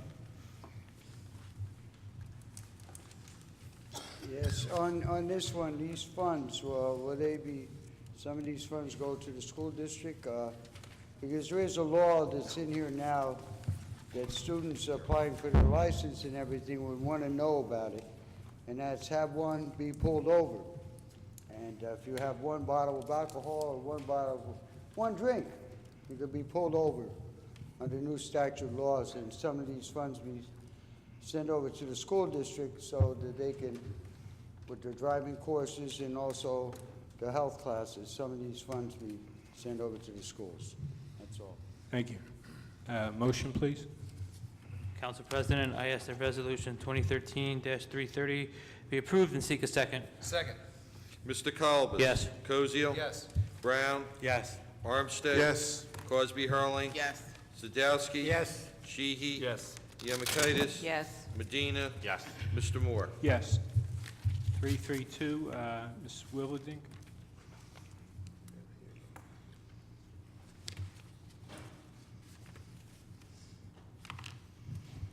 I wanted to combine that and just ask at once, combining with 357 because they are the company involved in that. It says that they're going to provide project management services. What exactly would they be doing? I could answer that, Council President. Honorable Mayor? This organization is going to be a consultant for the project team that is going to use the $1 million to beautify Southwood Avenue. The money we are getting is not going to be given to us in a lump sum and drawn down. As we do each project, there's a lengthy process involved in putting applications into the federal government, making sure that we buy America with all the metals and all the materials we use. So again, excuse me, we need somebody that knows what they're doing, because if we give a faulty application, we lose that money. So they watch the grants and make sure that we fulfill the grants, and they write the grants? They write the applications so that we conform with federal laws. Now, this is just for the part around the train station, or is this for all of Wood Avenue that would improve and help out cities? That's all of Wood Avenue, the $1 million. The whole of Wood Avenue? Yes. Okay. Well, so- not the whole Wood Avenue. $1 million is going to take the whole Wood Avenue. We're going to start north and south from the trestle and take it as far as we could, depending upon what the project team decides what improvements we want to do. Okay, so it's the money that's involved mainly around the Transit Village area? right, but again, we'll work it out as far as the $1 million takes us north and south of Wood Avenue. Okay, and they're needed so that we fulfill all the requirements that the government require. Absolutely. Okay. Pat Hero on 332. Okay, but if these are grants, why isn't Adam Zellner from Greener by Design working on these? Why do we have to have this Mueller Bolin Associates? Because they're the ones that have the expertise to lead us through this project so that we don't lose a penny. Okay, and if we're only getting a little bit of money at a time from this, then why, I believe, in the last council meeting, did we put out that bond for the $1 million if we're not getting $1 million, if we're only getting like drips and drabs, let's say $60,000 here or $50,000 there? This is here, that was required under the federal enhancement funds, that we have to have an appropriation to charge. So we have to set it up through the capital budget, because most of the expenditures that will occur will be capital in nature. But again, we're not going to borrow that money if we don't need it, because it is federal funds, but we need a mechanism to charge. Therefore, the capital project allows us that mechanism to charge for the appropriation. I guess I'm a little bit confused, because this is with regard to the Transit Village, and that's a state program, then where does the federal government come into it? There's actually two components. There's a federal enhancement component, and then there's the state component. There's state funds and federal funds. Therefore, we required this project management team that has the expertise in order to make sure that those funds are not commingled. It's a federal requirement under the Federal Enhancement Transportation Act that we receive certain funds from, and also the state of New Jersey has given us funds through the Transit Village designation. Okay, thank you. And where's this group based in? Lyndhurst, New Jersey? Okay, thank you. Councilman Brown, you had a comment? Yeah, I just want to make it clear, and the treasurer already touched on it, that, correct me if I'm wrong, it's mandatory that we have a project team to help us out with this. This is a matter of us just wanting to go hire somebody. We're mandated to have this, and that, again, correct me if I'm wrong, that they're being paid out of the grant money that we are receiving. So it's not, again, coming out of your current fund, but rather from the money that we're receiving from the grant. And then lastly, I feel the mayor mentioned that there's a project team. This company has met with the project team and showed us their proposal. They have asked for feedback. And what I like about this company personally is that, again, they're not talking about doing something just today, but setting a plan, a blueprint that we can follow through and continue to get applications after applications to, clean up Wood Avenue. Thank you, Mr. Brown. Motion, please. Council President, I move resolutions 332 and seek a second. Second. Mr. Colbus, I believe they both spoke on 332 and 357. Oh, I'm sorry. Council President, I move that resolutions 332 and 357 be moved and seek a second. I again second. Mr. Colbus? Yes. Cozio? Yes. Brown? Yes. Armstead? Yes. Cosby Hurling? Yes. Sadowski? Yes. Sheehy? Yes. Yemakaitis? Yes. Medina? Yes. Kaczynski? Mr. Moore? Yes. Welcome back, Mr. Kaczynski. Mr. Kaczynski, we lost you during councilmatic reports. Do you have anything you wish to say tonight? Yes, thank you, Mr. Council President. I just want to make a few brief announcements before I possibly get lost again here. I would just like to announce that Fire Prevention Night is going to be on the 24th, this Tuesday coming up, Tuesday this week, and it's brought to you in conjunction with the Fire Department and New Star. It's going to be a great night for the children to come on out with families, learn what the Fire Department does, learn about other safety rules. And also some of my other colleagues on council pointed out the safety issues involved with schools opening up recently. Please be very careful when you're driving. This also goes to the parents. Please drop off students in a designated spot. This isn't just for the homeowners, but this is also for their safety. These are predetermined spots that the schools are aware of for the children to safely make it to and from school. And other than that, Mr. President, I'm going to bid my farewell here, and thank you very much for allowing me again to give this council report. Thank you. Thank you, Councilman. We'll return to the resolutions. Resolution number 334. Mr. Bear, fire.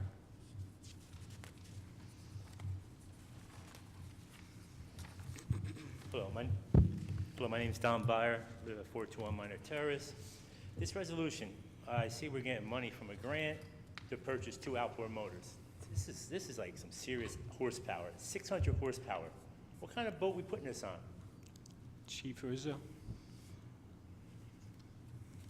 It's a 27-foot Boston Whaler fireboat, has a fire pump. Chief, speak into the mic for the audience in the TV land. It's a 27-foot Boston Whaler fireboat. Oh, it's a fireboat, so it has pumps for Yeah, it has putting out fires? Yes. And where did we get this boat from? We got this boat through Port Security Grant. It's a regional project that the Port Authority led and gave. When we got ours, there was 5 boats that were given out along the Arthur Kill and the New York and New Jersey Harbor. And what year is this boat? Is it new because it came without motors? It's fairly new. It's 2 years old. 3 years old and has no motors? Yeah, but what they're doing is, through the grant, they are allowing us to, or they actually asked us to purchase these motors through the grant so that we have spares ready so the boat can remain in service all the time. Was it a Hurricane Sandy boat that, we're getting? No. It wasn't, so it's in good shape. Now, who's gonna pilot this boat? We have members that are qualified to pilot it. All right, did we ever need a? Actually, what they also provided was grant money to train us to use the boat. All right, did we have a need for a fireboat? Well, we have about 5 miles of waterfront in Linden. All right. With some pretty heavy fire load on it. Okay, thank you. Thank you, Chief. Motion, please. Council President, I ask that Resolution 2013-334 be passed and seek a second. Second. Mr. Kalbas? Yes. Kozio? Yes. Brown? Yes. Armstead? Yes. Crosby Hurling? Yes. Sadowski? Yes. Sheehy? No. Yemakaitis? Yes. Medina? Yes. Kaczynski? Mr. Kaczynski? Councilman Kozinski, 10th Ward, you? Mr. Moore? Yes. Mrs. Cosby, I'm sorry. What did you say? I said Councilman Kozinski said he would be bidding his farewell after he gave his report. Thank you. Councilman Armstead. During Councilman Kozinski's report, I don't know if you were able to hear him, but I certainly wasn't able to hear him too well. He did mention that Tuesday, September 24th, is fire prevention night. It's going to be at 5 o'clock at the Promenade. I know I couldn't hear him, so I'm just repeating that just so the public can hear it. Tuesday, September 24th, fire prevention night, 5 o'clock at the Promenade. It's right across the street. Thank you. Hey, Councilman Armstead. 336, Mr. Sharp. Yeah, on this public defender, that they not be involved in county government, and also that the public defender be able to speak both English and Spanish. So important to the next public defenders that they be able to speak both English and Spanish, so we don't have to go out and get a second one for Spanish. So a bilingual public defender. That's all. Thank you. Motion, please. Council President, I ask that Resolution 2013-336 be passed and seek a second. Second. Mr. Kalbas? Yes. Kozio? Yes. Brown? Yes. Armstead? Yes. Crosby Hurling? Yes. Sadowski? Yes. Sheehy? No. Yemakaitis? Yes. Medina? Yes. Kaczynski? Oh, I'm sorry. Mr. Moore? Yes. Resolution 334, Pat Hero. 334? When does our lease for Linden Airport expire? Mr. Verchik?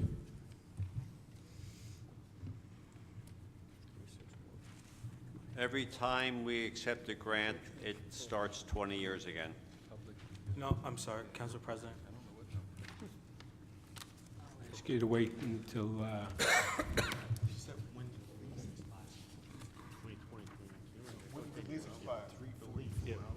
Council President? City Attorney, Mr. Hudak? If I may, the lease with the airport operator expires approximately 10 years, about around 2020, in that timeframe. However, as Mr. Verge pointed out, the airport has to remain as an airport for 20 years from the time we accept a grant. So at that point in time, when that lease is up, the city council will decide whether they're going to release it or not to another operator. Okay, I guess there isn't any way, I mean, I don't know what the lease says, but I guess there isn't any way to make the leaseholder responsible for the updates, correct? He pays- Improvements? No, currently, he applies for the grant through the city, and he puts up the matching funds. The city does not put up any funds. It runs through the city, but under the lease, he applies for the grants. He goes through the city because we're the agency that would receive them, and to the extent that there's a matching fund needed to make the grant up, he then provides that funds. Okay, thank you. That answers my question. Councilman Brown? No comment. Thank you. Motion, please. Council President, I ask that Resolution 2013-344 be passed and seek a second. Second. Mr. Colbus? Yes. Koziel? Yes. Brown? Yes. Armstead? Yes. Cosby Hurling? Sadowski? Yes. Sheehy? No. Yemakaitis? Yes. Medina? Yes. Mr. Moore? Yes. Resolution 348, Pat Hero, please.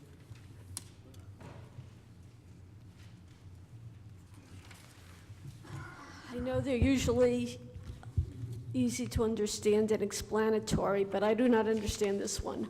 Resolution to withdraw the Union County Solid Waste Management Plan Amendment request consisting of the city's wood chipping operation at the city landfill site as an exemption under New Jersey, I guess, Administrative Code, and it gives the section. What's this all about? Mr. Hudak, could you elaborate on that? Yes. Ms. Hero, the state allowed us, we had the beast down there, and we were chipping wood in the Asian longhorn beetle. That has over now. We received that from the federal government. We are continuing to use the beast. However, we can no longer process that wood as a recycled material and send it to the incinerator to be burned. So the state wants us to amend and come up with another use, and we have to take the chipper and shipping the wood to the incinerator out of the current plan. So the city has to adopt a resolution requesting to be taken out, and so does the county, and then we will present with them a use for the byproduct of that machine. Okay, thank you. May I have a motion on 348, please? Council President, I ask that Resolution 2013-348 be passed and seek a second. Second. Mr. Colbus? Yes. Koziel? Yes. Brown? Yes. Armstead? Yes. Cosby Hurling? Yes. Sadowski? Yes. Sheehy? Yes. Yemakaitis? Yes. Medina? Yes. Mr. Moore? Yes. 361, Pat Hero.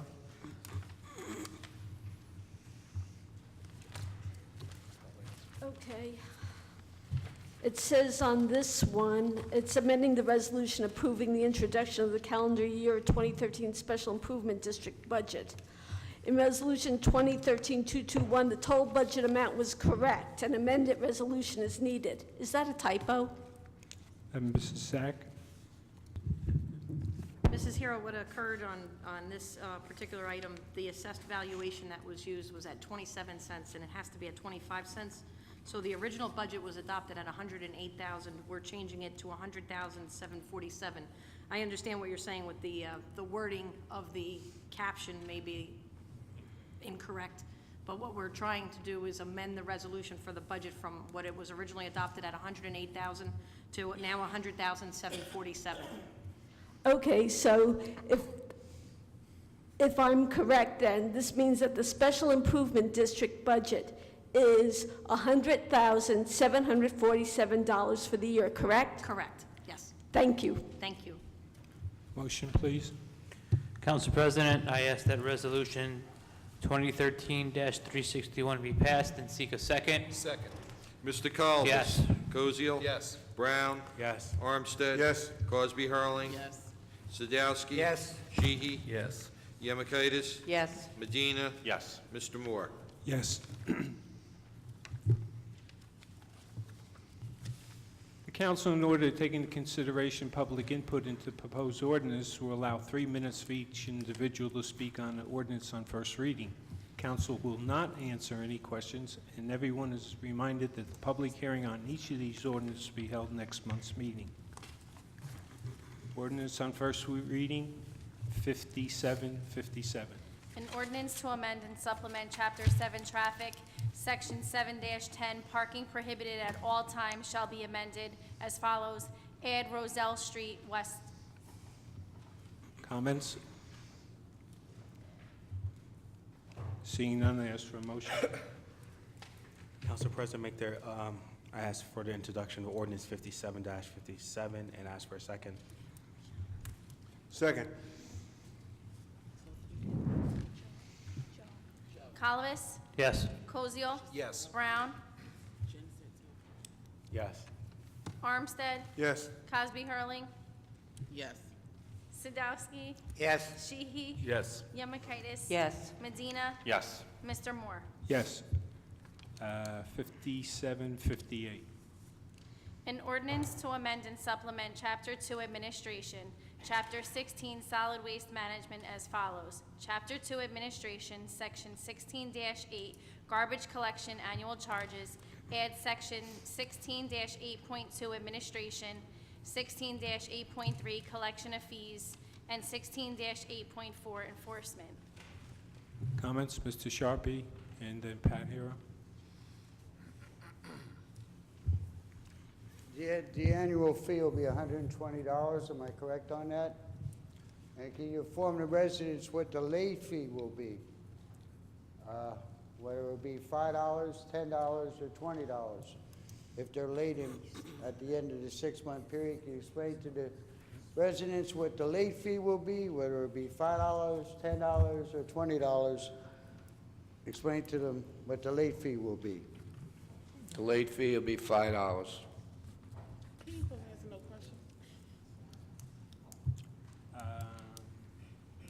Pat Hero?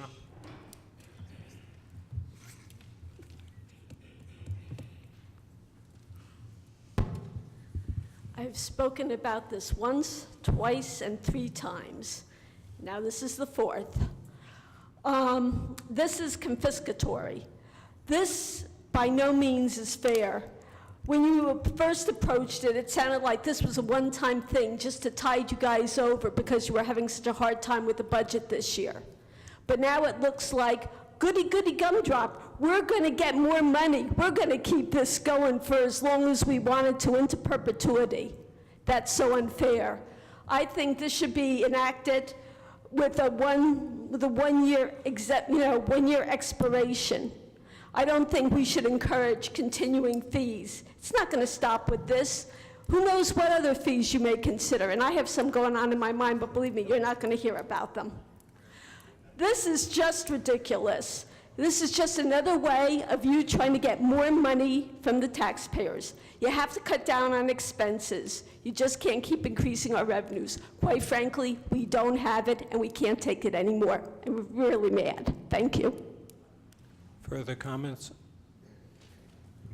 Council Motion, please. Council President, I just want to clarify something. Mr. Hudak? So that the public doesn't get the misconception of the ordinance.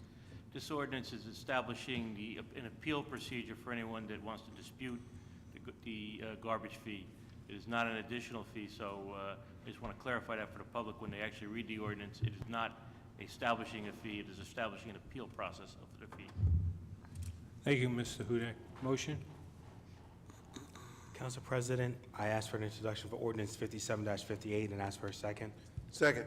Mr. Colbus. Yes. Koziel. Yes. Brown. Yes. Armstead. Yes. Cosby Hurling. No. Sadowski. Yes. Sheehy. Yes.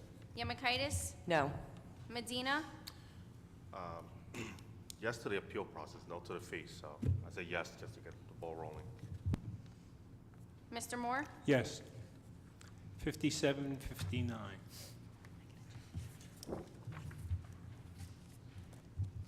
an ordinance to vacate a portion of the roadway known as Hampton Street in accordance with the minor subdivision plan of lots 9.1 and 9.2, Block 470, Lot 7.1, Block 471. Comments from the audience? Seeing none, I ask for a motion, please. Mr. President, I move for the introduction of ordinance 57-59 and ask for a second. Second. Mr. Colabus? Yes. Koziel? Yes. Brown? Yes. Armstead? Yes. Cosby Hurling? Yes. Sadowski? Yes. Sheehy? Yes. Yemakaitis? Yes. Medina? Yes. Mr. Moore? Yes.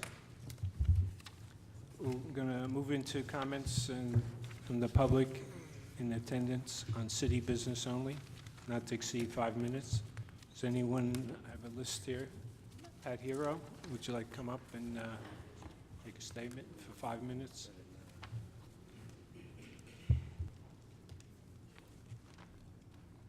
Actually, would I like to come up? No, I like to think about last month when I took my vacation. It was rather refreshing. But I did get a chance to hear you all on YouTube. I'll save my comments maybe for next month. I'm a little bit tired. But anyway, first I wanted to say New Jersey Hope and Healing is going to be continuing in the Linden Public Library on the 3rd floor on September 21st on Saturday. They provide counseling services for those who are affected by Hurricane Sandy, or even those who are affected by the after effects of Hurricane Sandy, you know, like having problems with your insurance company and getting frustrated on how to deal with that. They're very helpful. They go from 10:30 to 11:30 a.m., and if there's a need, they sometimes even run after that. So they're very helpful, and if you want to come out, that's on the 3rd floor, Linden Public Library, 10:30 to 11:30 a.m.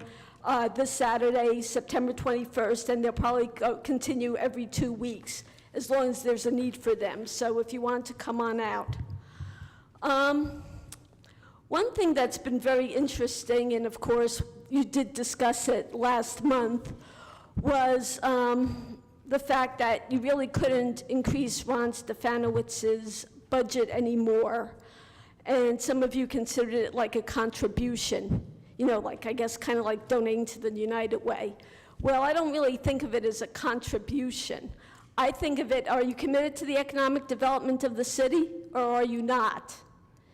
Because in my hand here, I have the Linden Special Improvement District, which budget is $100,747.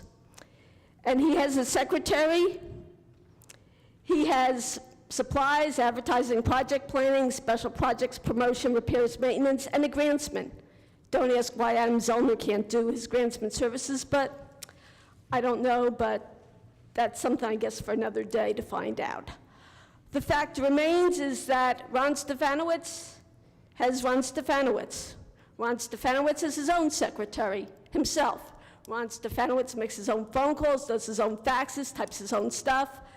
You see, and Ron Stefanowicz is a very well-credentialed individual. Fact is that Ron Stefanowicz does all this stuff, doesn't have the benefit of a budget for supplies, advertising, project planning, special projects, promotion, repairs, maintenance, or a grantsman. I think he writes his grants himself. And yet you wonder, why doesn't he get more done? Maybe if you funded him properly, he would. But you know what? Ron Stefanowicz is amazing. It's like you've tied his arms behind his back, you've blindfolded him, you've put one hand over his ear, and he's still able to get the job done with all the stuff you handicapped him with. I think your treatment of Ron Stefanowicz is purely political. You don't like him because he's Mayor Gabunka's man. Hold on, I'm not finished. The fact remains is I've disagreed with Mr. Stefanowicz on occasion about the transit village, but you know what? He's got the transit village done. Where before it just kept getting postponed, postponed, postponed, he got it done. Now, I'm against the transit village because I don't think that anybody's really thought about how it's going to compare with all the other communities in New Jersey that have transit villages. And I really don't think density is the way to go in Linden, but that's between me and Ron Stefanowitz and our personal disagreement. But there's no disagreement in the fact that the man is incredibly well-credentialed, extremely talented, well-respected in the community. And I'd like to see somebody's credentials who's correcting him, because the fact is, the only credential we know of is that you like the movie The Walking Dead. And yes, Councilman Peter Brown, I'm talking to you. Thank you for your time. Council President. Mr. Brown? Thank you. Ms. Hero, a couple of things that I think you need to be corrected on. It's labeled as a contribution because of, and correct me if I'm wrong, John, is that there's a difference between the LEDC, which is a corporation, and SID, the Special Improvement District. If you look in that ordinance creates a special improvement district by which by state statutes allows a special tax in a special improvement district, hence SID. LEDC, which stands for the Linden Economic Development Corporation, is a corporation which cannot pass on a tax. So therefore, Ms. Hero, their budget, SID, and LEDC gets funded two different ways. Now, in regards to the contribution, it's not a matter of us wanting to put the label on contribution, but over 3 years ago when this got brought up, the contribution that is, when the city gives money out to a third-party organization, whether it's LEDC or Pop Warner, it needs to be labeled as a contribution as per state law and as per our auditors.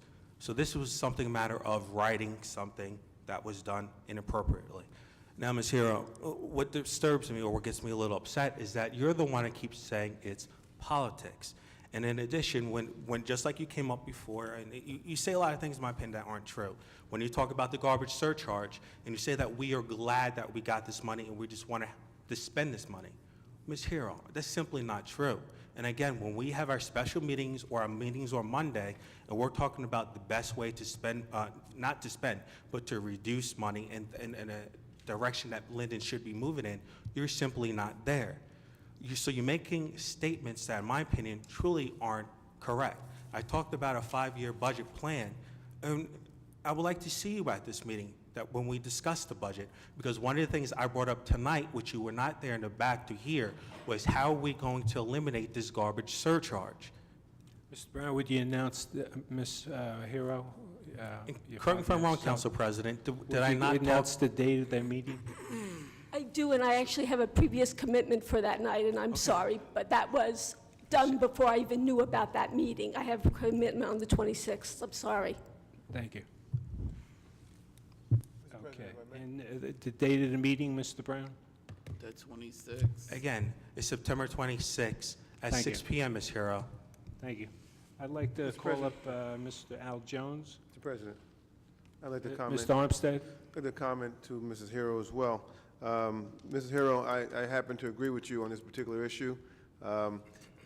However you characterize the LEDC, I think the city can ill afford at this point in time, at this juncture, to cut our economic arm off. I mean, Ron Stefanowitz is responsible for trying to bring in revenues and increase our businesses in Linden, and I think he's doing a pretty decent job. I mean, he's worked on some key things. You mentioned the transit village, and I know you were against that, as you mentioned earlier. But, you know, we were basically chasing our tail on that particular issue, and Ron got it done. And Ron is working on some very significant and some very meaningful projects with regard to this city.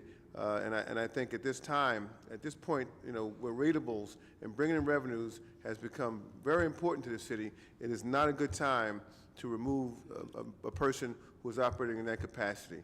You know, he's a key component to the city's operation at this point. Thank you. Council President. Councilwoman Cosby Hurley. Well, I appreciate everyone's comments. The budget is passed. The contribution is what it is, and we should just move on and let the committee who's in charge of revenue enhancement also pick up the ball and start rolling with it, in addition to the SID and Mr. Ron Stefanowitz. That's all I'm going to say. Like, we keep hearing this, but Ms. Hero, the budget is passed.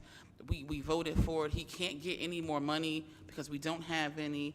And, you know, he's doing what he can with what he has. And Adam Zellner actually is working to do some grants that funnel through the LEDC, because we've had some instances this week where the Greener by Design firm is working with the LEDC individual to help look and see what we can do in the 5th Ward on the area of St. George's Avenue where the project, was stalled and we have empty lots. So he does get assistance from, the city of Linden. It may not be financial, to make sure that he gets the salary he once had, but we do support him where we can with regard to the fact that he has an office here in the city. He doesn't pay for that.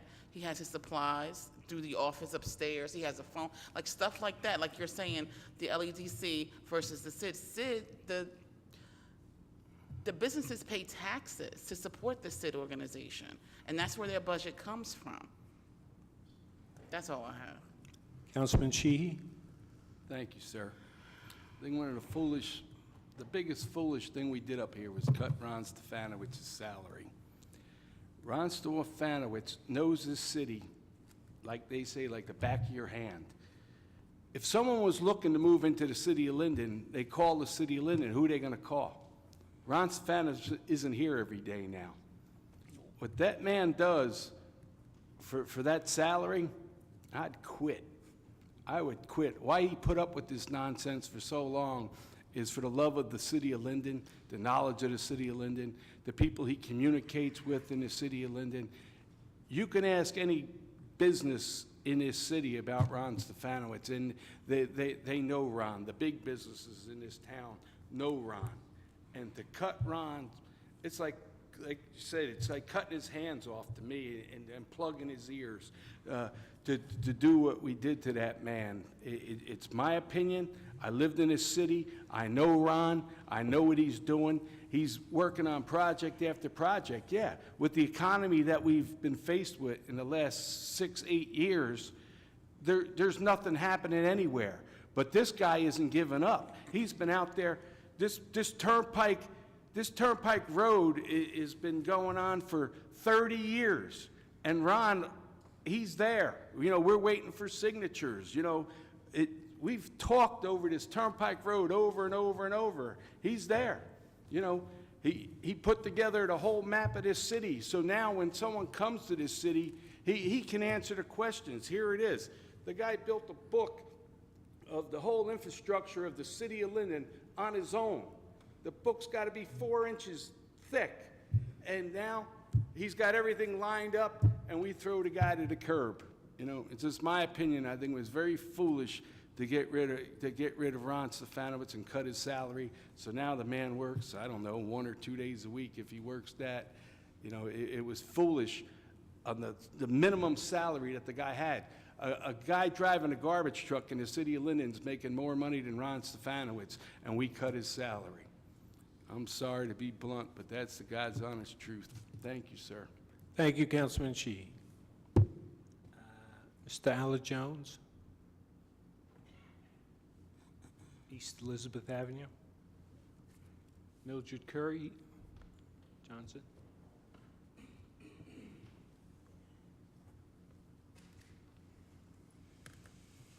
I can be more cordial. Good evening, everyone. First of all, I would like to say that I'm a little bit impressed tonight.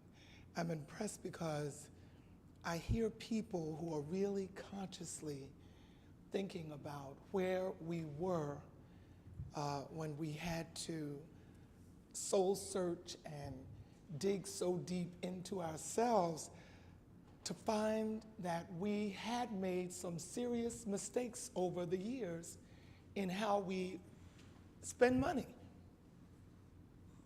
And to me, I believe that we seriously are looking at every aspect of what we're spending now better than we've done before.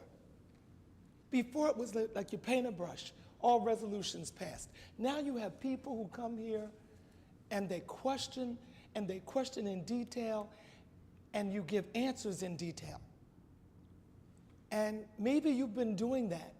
Maybe I haven't been paying attention, and I have to apologize if that has been the case. But I'm wide awake now because you woke me up with $5.2 million shortfall in our budget. That woke me up.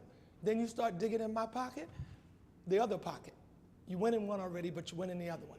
That really woke me up So I believe that my coming here, Ms. Hero and the people who week after week come here and sit and question you, our mind is much more than what it was before. It seems that we are so clear on the economic issues that we got into that created a mess in our city that we are now focused on answering and responding to the public as we should. The other thing I want to say is, and I heard, Councilman Sheehy vehemently concerned about Mr. Stefanowitz. And I look at, we did him a favor too.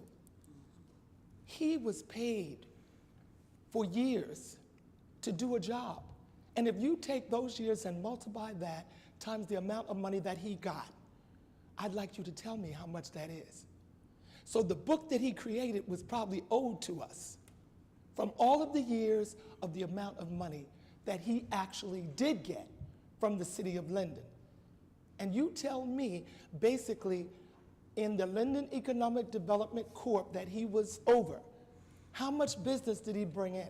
Because even in hard economic times, he had the position of economic development, so you can't come with excuses when there's an economic downturn when you are the economic development officer. That's something that was his job. And if he wasn't able to produce at that time, then he needed to change his strategy. He may very well know this city well, but I believe that some of you up there know the city probably as well. I've lived here for 35 plus years. And believe me, property taxes and all of that, I've paid attention all those years, maybe to a smaller degree. But now I'm much more global. I'm more global because economically we've all been suffering. For 1 minute, All right, so I've please. spoken to that. Do I have time left? 1 minute. 1 minute. Can I make a comment since, Well, she has a minute to go. Could you hold it? because she's 100% wrong with that statement about Ron Stefanowitz. What We do you are in the mean? greatest Mayor, recession. Mayor. We are in the greatest Mayor. recession since the Great Depression. Mayor, I'd like for her to finish her comments. I and- understand. I understand And for that, you but don't to- say I'm 100% For you to wrong, say Rich. that he's not doing his job, No, I you didn't are say that. wrong. I didn't say Mayor, that. I'd like to... That's what you for her to heard. finish the comments, and then I'll give you, please, I did not say that. 30 seconds. And I think that people up here heard me. He took 30 seconds of my time. I want my 30 seconds back. 45. Okay, minute. thank you. Negotiated, right? Okay. What I would like to ask is for an update about the Linden Multi-Purpose Development Center, which my community was instrumental in having put into the city of Linden. I want to know, Rich Cosio, I believe you're the chair, and anyone else who would like to respond to the letter that I wrote to the city council, to each and every one of you, the mayor included, about the direction, the vision, and putting the Linden multipurpose back on track. Thank you, Councilwoman Rashana Hurley, for giving me a little bit of update, but I'm looking for much more than that. Thank you. We got your letter, I did get your letter, and we did speak at length one afternoon. Yes. We had a public properties meeting this past week. Mr. McDonald could not have been there because of an illness. We wished we could have discussed much more. Mr. Gary Luciano was there, and he spoke about the center. If you'd like, I could touch on probably 15 or 20 different items that we discussed. It's a little too lengthy to go into right now, and I don't have my notes with me, I want to be honest. I have everything on an electronic device here. We have minutes of the meeting that I took, and I could address the same way you asked me questions that day, which we talked about, having to do with a multitude of things, Yes. about activities, about personnel, everything that I was able to legally share with you, I did share with you. And I will reiterate the same thing I said to you, and correct me if I'm wrong. I'm a committee chairperson, I'm a council person. I'm not the boss of any person, the director, any supervisor, and what we try to do is take in every bit of information and criteria. There may be some issues that people feel are happening there, good things, bad things, and different things, but everything will be addressed. I'll give you an example. Before that meeting, I reached out to Councilwoman Cosby Hurling. I know this building, like yourself, is very near and dear to her heart. And I said, Roshana, please give me, because through the month I was getting emails from her, and it would be an email after an email. I said, Roshana, do me a favor, please. With this meeting coming up in a day or two, can you give me a synopsis? And she was very diligent in giving me an Excel sheet of about 15 or 20 items which were addressed. Mr. Luciano did get back to me and her with answers, maybe not as complete as she would like or I would like, but answers as to what was getting done. There are some personality and some personnel issues going on there, which are being dealt with. There are some money handling issues there that are being dealt and have been dealt with. And we're doing what we can in a positive way. If you'd like to get together with me, we can go over any specific item that you'd like to discuss, and I'd be happy to answer them as best I can. May I respond? No, your 5 minutes is up. I have the mayor to have response. Would you take a seat, please? Mr. Mayor? You have a comment? I have no comment. Thank you, sir. Mr. Sharpie?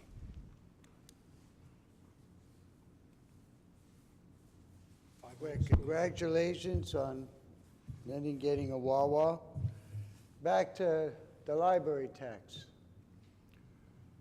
I have parents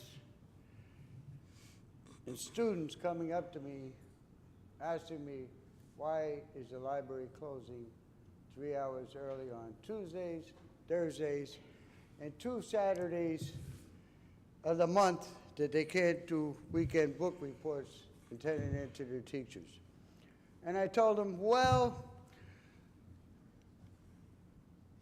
and how the tax law is, the library tax, the governor said you only had to cut the minimum. So this city council and whoever said, well, no, we're going to take $75,000. We don't have kids in the school, so why should we have to worry about listening to our kids come home? Right? Why couldn't you just cut it half, 35, so we can keep those hours open? But no, these people don't care about the students in Linden. You know? Your mom comes home, Daddy, the library is closed. I can't do my book report. What's my teacher going to say Monday morning when the report ain't done? Whose fault is that? Each and every one of you. So let it go on your conscience. Council President. Councilwoman, you have a comment? To Mr. Shabby's point about the library, I have children in the school system. Oh, you don't want to hear it? All right. So anyway, for the public, in addition to the library internet connection, you also have access to computers for the public at the LMPC, which is provided by the Communities in Cooperation, and they have regular hours up to 5:30 each weekday, and they're extended on Thursdays. So if your child does need to do a book report, I would encourage you to get the book in advance and not wait till the last minute, but then they can use the computers to type it up, and they can print them. And unlike the library, you don't need to pay 5 and 10 cents for the paper. So again, it's at the LMPC. There's a computer room there with internet access and printing access. And I love the children of Linden. That's why I do work so hard. And that's it. But he's not here to hear me. Council President? Mr. Brown, Councilman Brown. Yeah, I'm sorry. I just want to make it real clear, and I wish he was here. And Mayor, correct me if I'm wrong, you're on the library board, correct? That's correct. Yeah, and so so the public understands, is that we don't control the hours or the operations or the function of the library. That's up to the library board and you know, whoever's in charge as far as when it opens and closes and everything else. All we do is collect the taxes for them and give them that money. So again, the council has no control over the hours and, you know, the day-to-day operations of the library. Thank you, Mr. Brown. Council President, if you allow me, I would just like to Mr. piggyback Medina. off of Councilman Brown. Councilman Medina. Mr. Shappy made a comment last month about me being the liaison for the public, for the library. Again, just like Councilman Brown just mentioned, we collect the taxes, we give them the money, and they spend it how they want to spend it, if I'm not mistaken. My first meeting at the public library as the liaison, again, I have no say-so on the liaison. I said that's with the public, I have no say-so. Some of the things that, I think they need a little bit of work. One of the first things they did without, in my opinion, this is just my opinion, without scoping the rest of the years, give themselves a raise. So there's a lot of things that went into why they're closing the library. I don't know why it wasn't said earlier, but that's one of the things that I observed in my first meetings and several other meetings on expenditures and whatnot.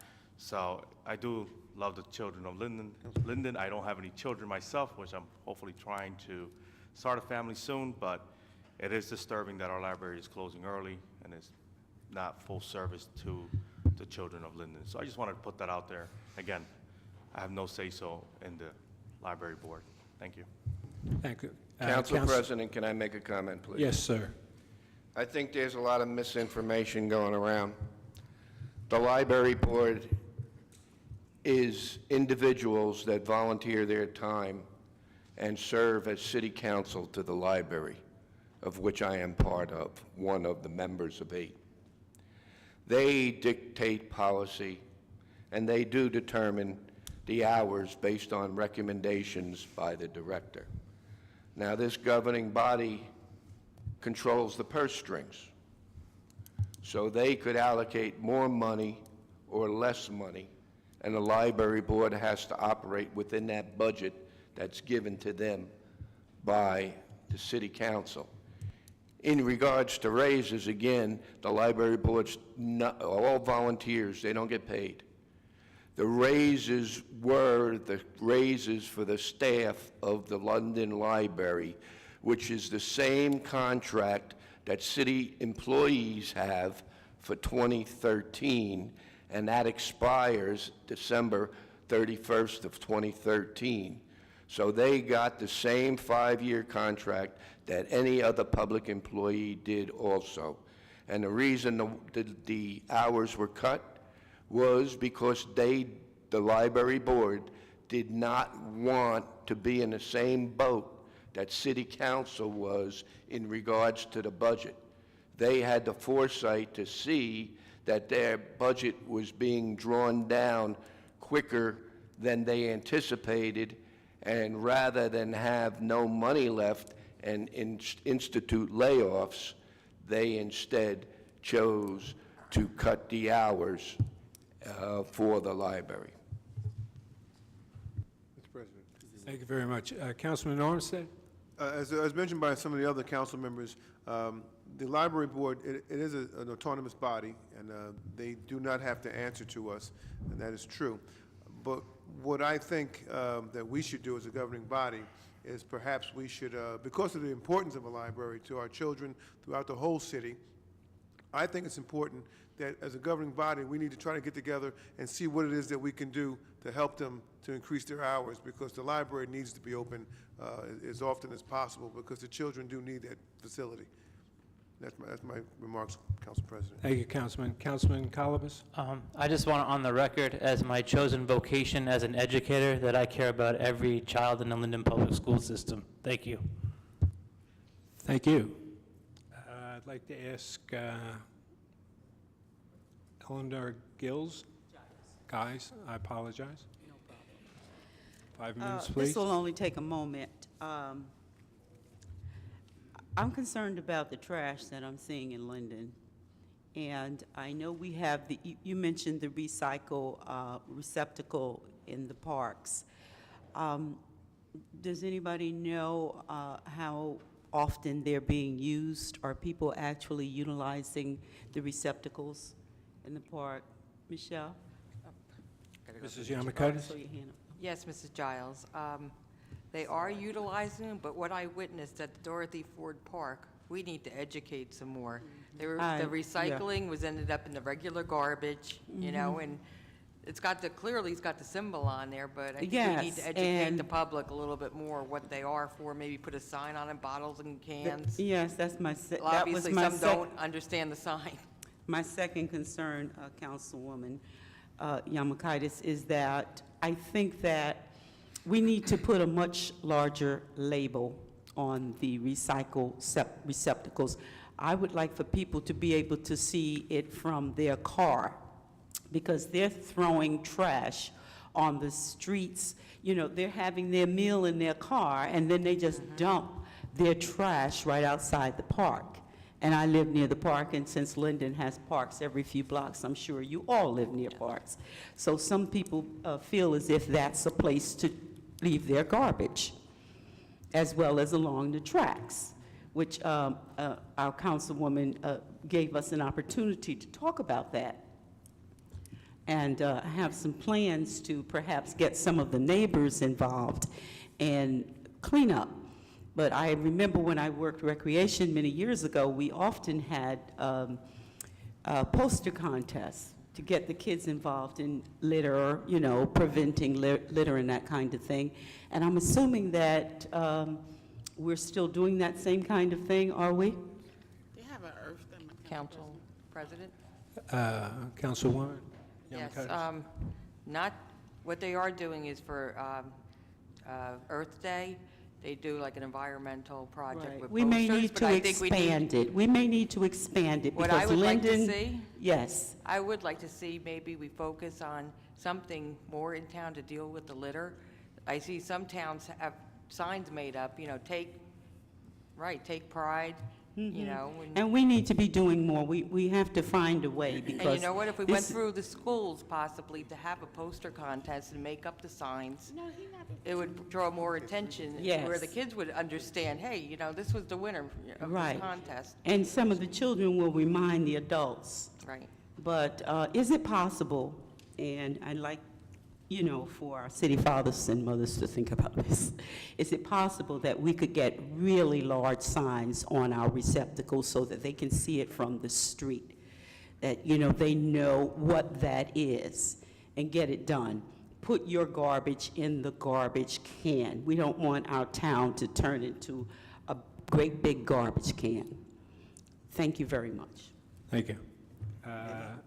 Councilman Cosio? Thank you. Mr. Giles, thank you very much. This is something I'm going to bring back to the Public Properties Committee.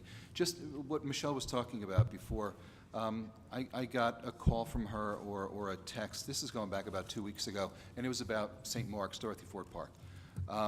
And she mentioned something about there being some broken glass.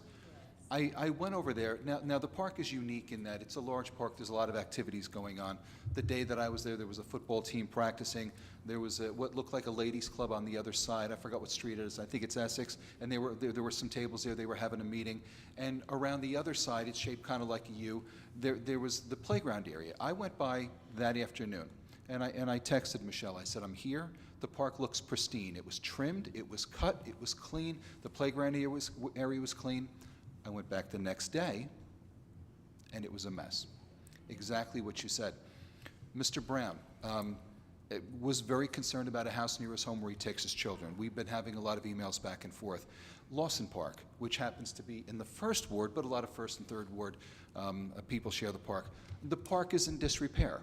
I went to Noski Park, which is in my ward. That was in pretty good shape, along with Lexington Park. I visited a few parks to see what it was. And, you know, I took a lot of pictures. I spent a lot of time, and that just recently had the 2 receptacles put in. But you're absolutely right. What it comes down to is education. It's in people's habits where they finish a soda, they finish a juice, they finish a bag of chips, and what happens? Are they going to walk that 60 feet to throw it away? Most likely not. You're absolutely right, too. If somebody's eating in a car, am I going to get 30 feet and drop it in there? Probably not. If it's convenient, you're going to do it. And people have to take pride wherever they are and whoever they are. They have to take pride in their city and do that. But it comes down to, and the point I was trying to make, you know, we have people that come out, and our workforce is being diminished little by little, and we do have a crew. Mr. Fakiti, who was sitting in for Mr. McDonald the other night, did mention before he left, he said, you know, we have 2 individuals who go and visit all of our 36 park areas just about every day. Now, are they going in and doing a complete scrubbing of that park? No, but they're emptying out, they're making sure they're cleaning up broken glass, visible broken, but that's a lot of area, it's a lot of territory. So It comes down to an enforcement issue. This is what I saw. Did I see evidence of littering and certain other kinds of activity? Absolutely. But it comes down to people doing good things. There's some great people in Mr. Brown's neighborhood who, I spoke to, and Mr. Brown himself, and they will go, and if they see something, as I will do, as I'm sure everybody would do, if you see a bottle, you see a piece of glass, you pick it up, you throw it away. Every little bit helps.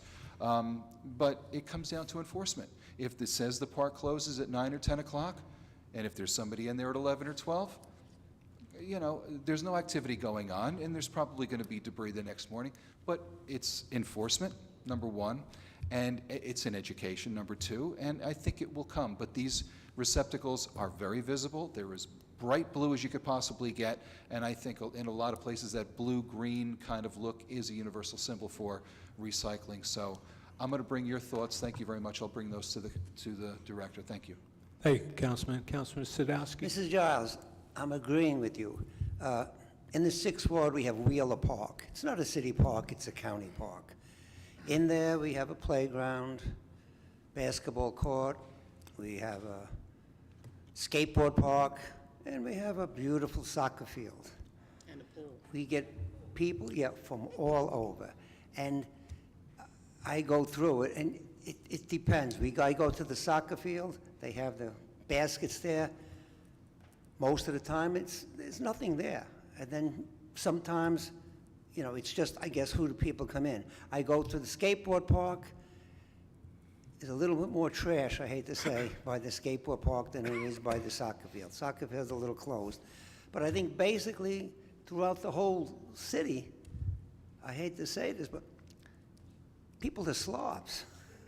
I mean, I hate to use that term, but I mean, on my street, I live on Woodlawn, going by the highway, and I have cars slow down for that light on the highway, and when they're slowing down, out goes the coffee cup. They dump I think not only in the parks, but I think throughout the whole city, which I think we are starting on by the train station, is I think we have to educate the people, whether it's the children or adults too, that this is the city you live in, or this is the city you pass through.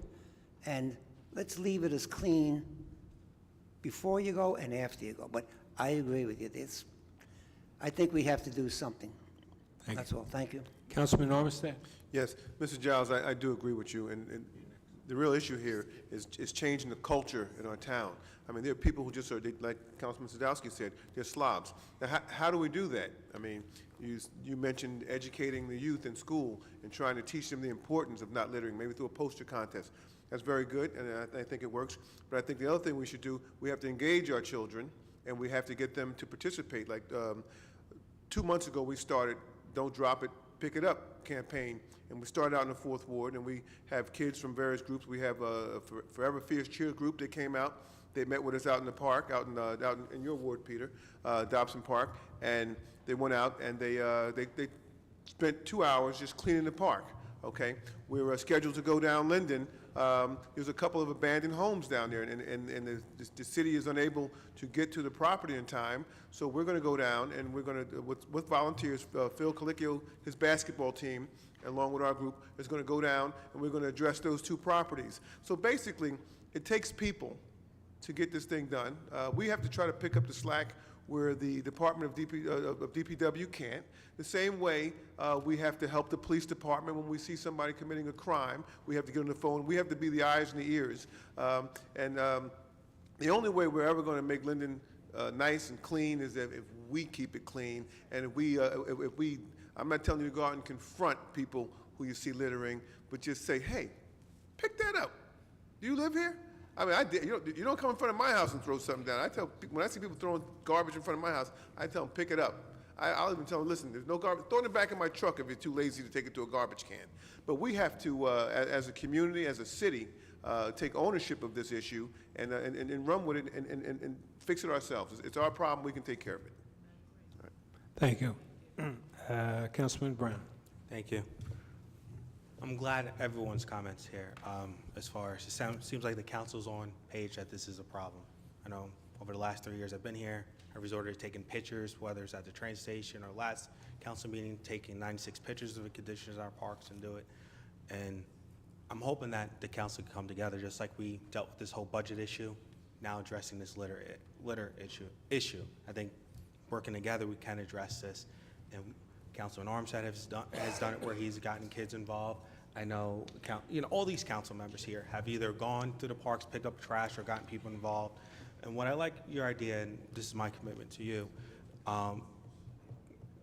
is seeing how we can fund, I guess, a cleaning litter campaign, whatever. Because now that I think about it, maybe proper signage and everything else like that we can do. When Councilwoman Cosby talks about those garbage cans that are in parks and also on Wood Avenue, what a lot of people don't know, and this is what I've been trying to do, is, again, that's not money that's coming out of your taxes, out of your current fund. That's grant money. We have a huge chunk of grant money, a couple $100,000s that we have, that I'll check tomorrow to see if we can use some of that grant money, recycling money, to maybe do some type of Keep Linden Clean campaign or whatever, or get groups that, that Councilman Armstead works with, to maybe pay some of these volunteers. And that helps out with the education part, And then from the enforcement part, I know Councilman Colesville has been working hard on addressing that, where, I tell people, person who gives out the most tickets in the city, everyone knows who she is. She was here a couple of months ago, we talked about it. Well, that's some of her added responsibility now, is where she's able to give out tickets now, I believe. And so, my hope is that this issue will get resolved. I think personally it has been, where Councilman Colesville has been addressing it in his committee. Other council members have stepped up and cleaned parks. I've cleaned it. I carry a garbage bag in my car all the time, because when I go to Larson or I go to Dobson Park, I bring my kids. If I'm there, I just clean it up, because I believe if you have trash on the ground, more trash, come there. Coach Alvarez, he's been there with me, and he's talked to kids that are there and say, hey, when's a good day for you guys to come out here and help us clean up? So your points are very valid. A commitment from me is seeing how we can fund maybe a program like that. Thank you, Mr. Brown. Councilwoman Cosby Hurling. Thank you. Councilman Brown, we do have funds in the recycling committee, and that is one of the things that we were looking at to enhance the program. The receptacles actually came out of the grant money. So we got the cans, which, I'm not trying to be funny, those aren't the cans that I had suggested. The cans I suggested had the white symbol, they were a little taller, and you can clearly see that they were for, but it's not my decision to make. I can only, make a recommendation. So we do have money, and the money goes to promote the program. So when you say that a poster contest or things like that, that's a good idea. If you're willing to take that and coordinate that. I'm just messing with you, Mrs. Giles. Besides the neighborhood cleanup, last month I did mention that through the engineering department, nonprofit organizations could get up to $300 to get a grant to clean the park. I also sent a note to the chairman and to the director. There is a Kaboom organization, and they have $750 per area for park maintenance. I haven't heard back yet. I said to them, if this is something that you think is worthy, I would pursue it and look into it even further, but I haven't heard anything. And I understand, Mr. McDonald's, not well, but if you have someone under you or a designee, there has to be somebody, because there's no reason why, if one person is unavailable or on vacation, whatever it is, then nobody else can pick up and make a decision. So we have maybe a week or two left, but that's another $750 we can get. Derek, the other children, and everybody that we have in the community, the children can get community service for this, and which is a requirement for graduating high school. You have the Girl Scouts, the Boy Scouts, and they're willing to do it to get their community service patch. So it's not like we're not looking at it. We just can't do it all on our own, but the recycling committee definitely will look to get more educational materials out, even if we go and just shop for the baby books through the state, and give those to the children, because I promise you, my daughter will say, we don't litter. We had a neighbor kid with us, he put a can on the ground, and she lost her mind. Pick that up. You have to take care of where you live and where you love. So the children do remind the adults and, people who aren't from here, if you will, just to keep our neighborhood clean. So, but thank you for your comments. Councilman Armstead. Just one more quick thing. I know in the past, this Clean Communities grant that we get every year, a certain portion of it was being used to put on a program for the children at the lower levels to teach them about cleaning, recycling, and things that are very important. So, that's quick. Thank you, Mr. Armstead. Mr. Alvarez? Yeah, you can use Clean Communities grant money you can use for that. Yeah, we've been using it for, I'm sorry, Mrs. Cosby was asking me if we could use the money for that. And we can use the Clean Communities money, can be used, that grant money can be used because you're really educating children how to keep their community clean. So that grant money can be used, as it has been in the past. One of the things that we got away from this year, we normally hire children every year with the Clean Communities money. This year we didn't do it, which I didn't think was, I wasn't in agreement with, but I think that we should be hiring our children with this grant money, because not only are you alleviating the workforce, you're helping the workforce here in town, you're also giving them a very important lesson as to how important it is to keep a park clean, because they're the ones that are out there in that park, and now they see that they're cleaning their own mess sometimes. Okay? Thank you, Mr. President. No more. Sorry, Mr. Alvarez. That's I thought okay. he was done. That was a small comment. Real small. I disagree with about the money, but Mr. Armstead is right about one thing. It's education. I'm a coach. I run the soccer program, and I tell my coaches, you don't leave until you clean up. It's not what you throw, but what you find. But I'm not here for that. I am here because last month I kind of left a little bit upset, and I was here a few years back about equality, about money. Now, everybody here knows that I work with kids, and I will never do anything to hurt kids or take anything away from kids. And most of you might not understand this, but I know Mr. Armstead well, because I'm here about equality, and you understand about equality, sir. Yes, I do. Yes, you do, sir. And inequality. That's right. And you understand about equal for everybody. Right. And you understand that everybody's created equal. Absolutely. Where's my $15,000, sir?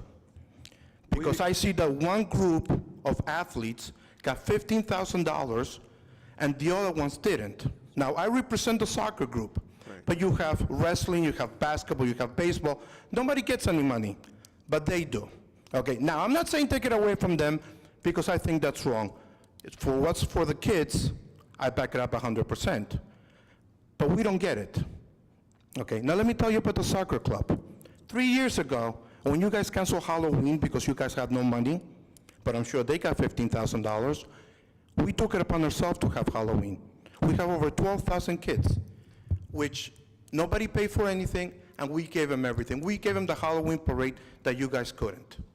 When you guys need something and anybody approaches me, I approach the same parents, and they come through.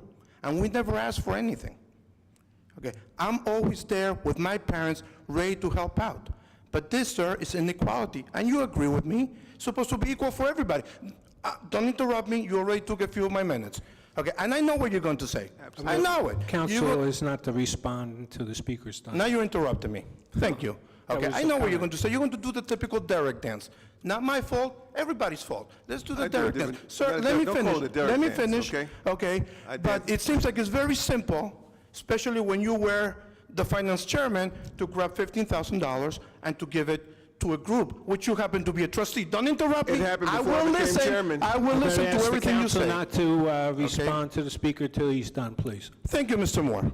All right, it's very simple. And I know $15,000 buys a lot of things. Helmets, pads, footballs, votes, okay, whatever is needed, okay? But equality. I like when you speak, sir. You speak very strong, very direct, but your actions don't match your words. Now, I could be wrong. And when I'm wrong, I will stand here in front of these people and I will apologize. Okay, so I will be back next month, and you will prove me your actions because you will get me $15,000. Can I respond? Yes, sir. Your turn. Excuse me, you done? Oh, Mr. Albert? sorry. Are you done? Yes, I'm done. Let it be done. I'm done. You done? Yes. Could you take a seat, sir? Mr. Armstead is going to answer, and I'm sure he'll want an answer back, or? No, I don't want to answer back. No? I Okay. don't want to answer back. I'll listen to I'm what you not have to say. gonna go- Mr. Alvarez, are I'm you not going done to go with your tit for tat statement? with you. Yes, I'm done. But I will Thank you. tell you this. Mr. Armstead, we gotta maintain decorum here. You done? Yes, I just want to listen to what he has to say. Would you take a seat, sir? Sure. Well- I'll listen. There's no debate. Well, Mr. for you- Armstead, you have a comment? Well, yes, I do have a comment. Please. First of all, we're comparing apples to oranges when you're comparing soccer to football in Linden. Football requires a lot more money for our equipment than it does soccer. Soccer, I think you need a T-shirt, maybe some shorts and some sneakers, and you could probably get by. And football, we have helmets, we have shoulder pads, and our helmets, believe it or not, have to be reconditioned every year, you know, because if a child is hurt and that helmet's not certified, then, you know, the organization's in a tremendous amount of trouble. We have to pay insurance, and a tremendous amount of insurance. Okay, now, again, I'm going to tell you, we're comparing apples to oranges. And let me tell you something. My involvement with Pop Warner came in a most obscure way, okay? Because I'll tell you what I did for Pop Warner, okay? My first year in Pop Warner, I had a fundraiser for them, okay? I raised money for them, and I helped with their expenses. I think it was $7,000 the first year that I raised for them, okay? And when I realized the organization was in trouble, instead of giving the money to the organization, I would write checks for what they needed, okay? Somehow, somebody in Central Jersey saw my name on one of those checks, and they were throwing Linden out of the league, out of the organization, and they said they would not allow Linden to play football unless the city would run the organization. Realizing that I didn't have the support of council or the city to run that organization, I pleaded with those gentlemen, and I said, listen, I can't get the city to take over this organization, but what I will do, I will give you some oversight. I gave them my word that I would have oversight of that organization. We got rid of all the coaches, the ones who were acting belligerent, and we replaced it with a complete new board. And at that time, I handed over the rest of the money to the new board. Now, in 2004, when I built my first house on Southwood Avenue and we sold it, guess what Derek Armstead did? We wrote a check for Pop Warner because God was good to me, and I felt like I was going to be good back to my community. In 2005, when I built my second house, guess what Derek Armstead did after I sold it? I wrote another check for Pop Warner. So, and as much as you say the city, I'm an advocate. Yes, these kids are from my community. When I played Pop Warner, they were from all over the city. So there's a love for football for number one, because I played in that organization years ago. So it has nothing to do with votes. It has everything to do with the gentlemen who are playing, the gentlemen who are coaching, what they teach at Pop Warner. I mean, so many of our young men who played Pop Warner football went on to play. When I look at the starting lineup at Linden High School, I see all the kids who played Pop Warner, and many of them go on to college. Okay, so it's a lot deeper than just giving $15,000 to an organization because I'm associated with it, you know. Truth be told, you know, I spent so much time at Pop Warner, my wife was asking me, what are you doing out there? You don't even have any kids playing out there, okay? My sons are of football age right now, and they're not playing this year, okay? But I still do whatever I can for Pop Warner, okay? Because it's an organization that I think adds value to our community. We have these 250 children that are out there every night that we know where they're at. That program starts in August. It doesn't end until like early December. So we know where these kids are. They're housed in the park, and we know where they're at. And it is our intention to provide them with some sort of recreation as well as teaching, because we also have an academic wing to Pop Warner where you have to maintain a certain grade point average. So it's a lot deeper than that, okay? And now, as chairman of personnel and finance, no, I didn't get them their money that first year, no. I was not the chairman when they got money for Pop Warner, okay? You know, this council agreed that there should be money allocated to Pop Warner. Yes, I was an advocate for them, okay? And I will continue to be an advocate for them, okay? Thank you. Thank you. I'd like to ask No, you don't Gretchen need to Hickey respond. to come on up.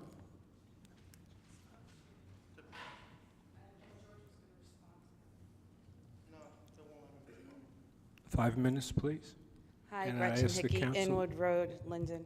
I'd like to ask the council members to refrain from any comments until you're done with your statement. Thank you. Okay, well, I wasn't going to talk about what George was talking about. However, I do just feel that, you know, all of our children play different sports, whether it's golf, soccer, music, And in this day and time, with economic hard times, I just feel that either one organization needs to get funding or all the organizations need to get funding. We all have trouble. My son plays golf. I know it's very expensive. It's a different story because my husband's a golfer. But, you know, either all sports need to get it and all the different programs need to get it, and it shouldn't just be pertained to one. And that would make all the problems go away, and nobody would be offended. Secondly, I'd just like to thank the mayor for his kind words. I didn't realize I wasn't getting paid, though, Mayor. But anyway, I'm so excited about September to Remember. We are going to have such a great day. I'm really looking forward to so many families, their friends. Please bring everyone out. Have your little Linden reunions here on Wood Avenue that day. Pray for sunshine. We have 5 bands lined up. We have Amici sponsoring a beer and wine lounge with the top security, of course. We have plenty of things for the kids to do. Many organizations from town have gotten their tables for free because they're nonprofit organizations to raise money. DECA, the soccer's making games. So many people have come out. And most of all, I am one to judge many times, and I've tried to put that aside a lot. The one thing I do have to thank is a lot of the departments in the city of Linden. When you're not around them and you're not near them, you know, you hear this one say this and this one say that. I gotta tell you, purchasing, amazing. Finance, amazing. Mayor's been wonderful. Recreation, I do have to give a special shout out to Tony Copland because I gotta tell you, I've been calling him in the morning, I've been calling him in the nighttime, from porta potties to cones to this, OEM in the police department. You know what? It didn't even happen yet, and I'm really grateful for everything that you've all done already. And I hope all the council members will be around that day. Show your faces, let the people know who you are, and show what a great thing we have in Linden. Because I got to tell you, if this year's good, next year's going to be absolutely incredible. Thanks. Thank you, Gretchen. Councilman Armstead. I just want to make one additional comment with regards to Pop Warner football, since Mrs. Hickey came to the mic. You know, we provide a service. Would you keep it brief, Mr. Armstead? In the city of Linden, we provide basketball, we provide baseball, we even have soccer leagues in the town. But the city does not have a football program. So basically, that $15,000 is like an investment because, you know, it's cheaper for us to give them $15,000 than to say, hey, let's do the same thing we do with the baseball, basketball, and soccer programs in this town, okay? Because the cost per child with football is excessive. I mean, it costs you approximately $125 a head to put a child out there on the field, okay? So basically, by us giving it $15,000, we're giving $15,000 because that's the one service, the one sport that the city doesn't provide. They provide baseball, they provide basketball, they provide soccer, but they don't provide football. Thank you. Thank you. The following council meetings will be as follows. Council conference meeting Monday, October 14th at 6 p.m. in the council conference room, City Hall, 301 North Wood Avenue. Council conference meeting prior to the council meeting, Tuesday, October 15th, 2013 at 6 We don't have lacrosse. p.m. in the council conference room, City Hall, 301 North Wood Avenue. Council meeting Tuesday, October 15th, 2013 at 7 o'clock in the council chambers, City Hall. Special conference meeting Thursday, September 26, 2013 at 6 p.m. in the council conference room, City Hall, 301 North Wood Avenue. Ask for a motion to adjourn. Motion. Make a motion. Second. Mr. Colbus? Yes. Koziel? Yes. Brown? Yes. Armstead? Yes? Crosby Hurling? Yes. Sadowski? Yes. Sheehy? Yes. Yamakaitis? Yes. Medina? Yes. Mr. Moore? Yes. Good night.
employees are running the program, so you got to put a dollar amount on that.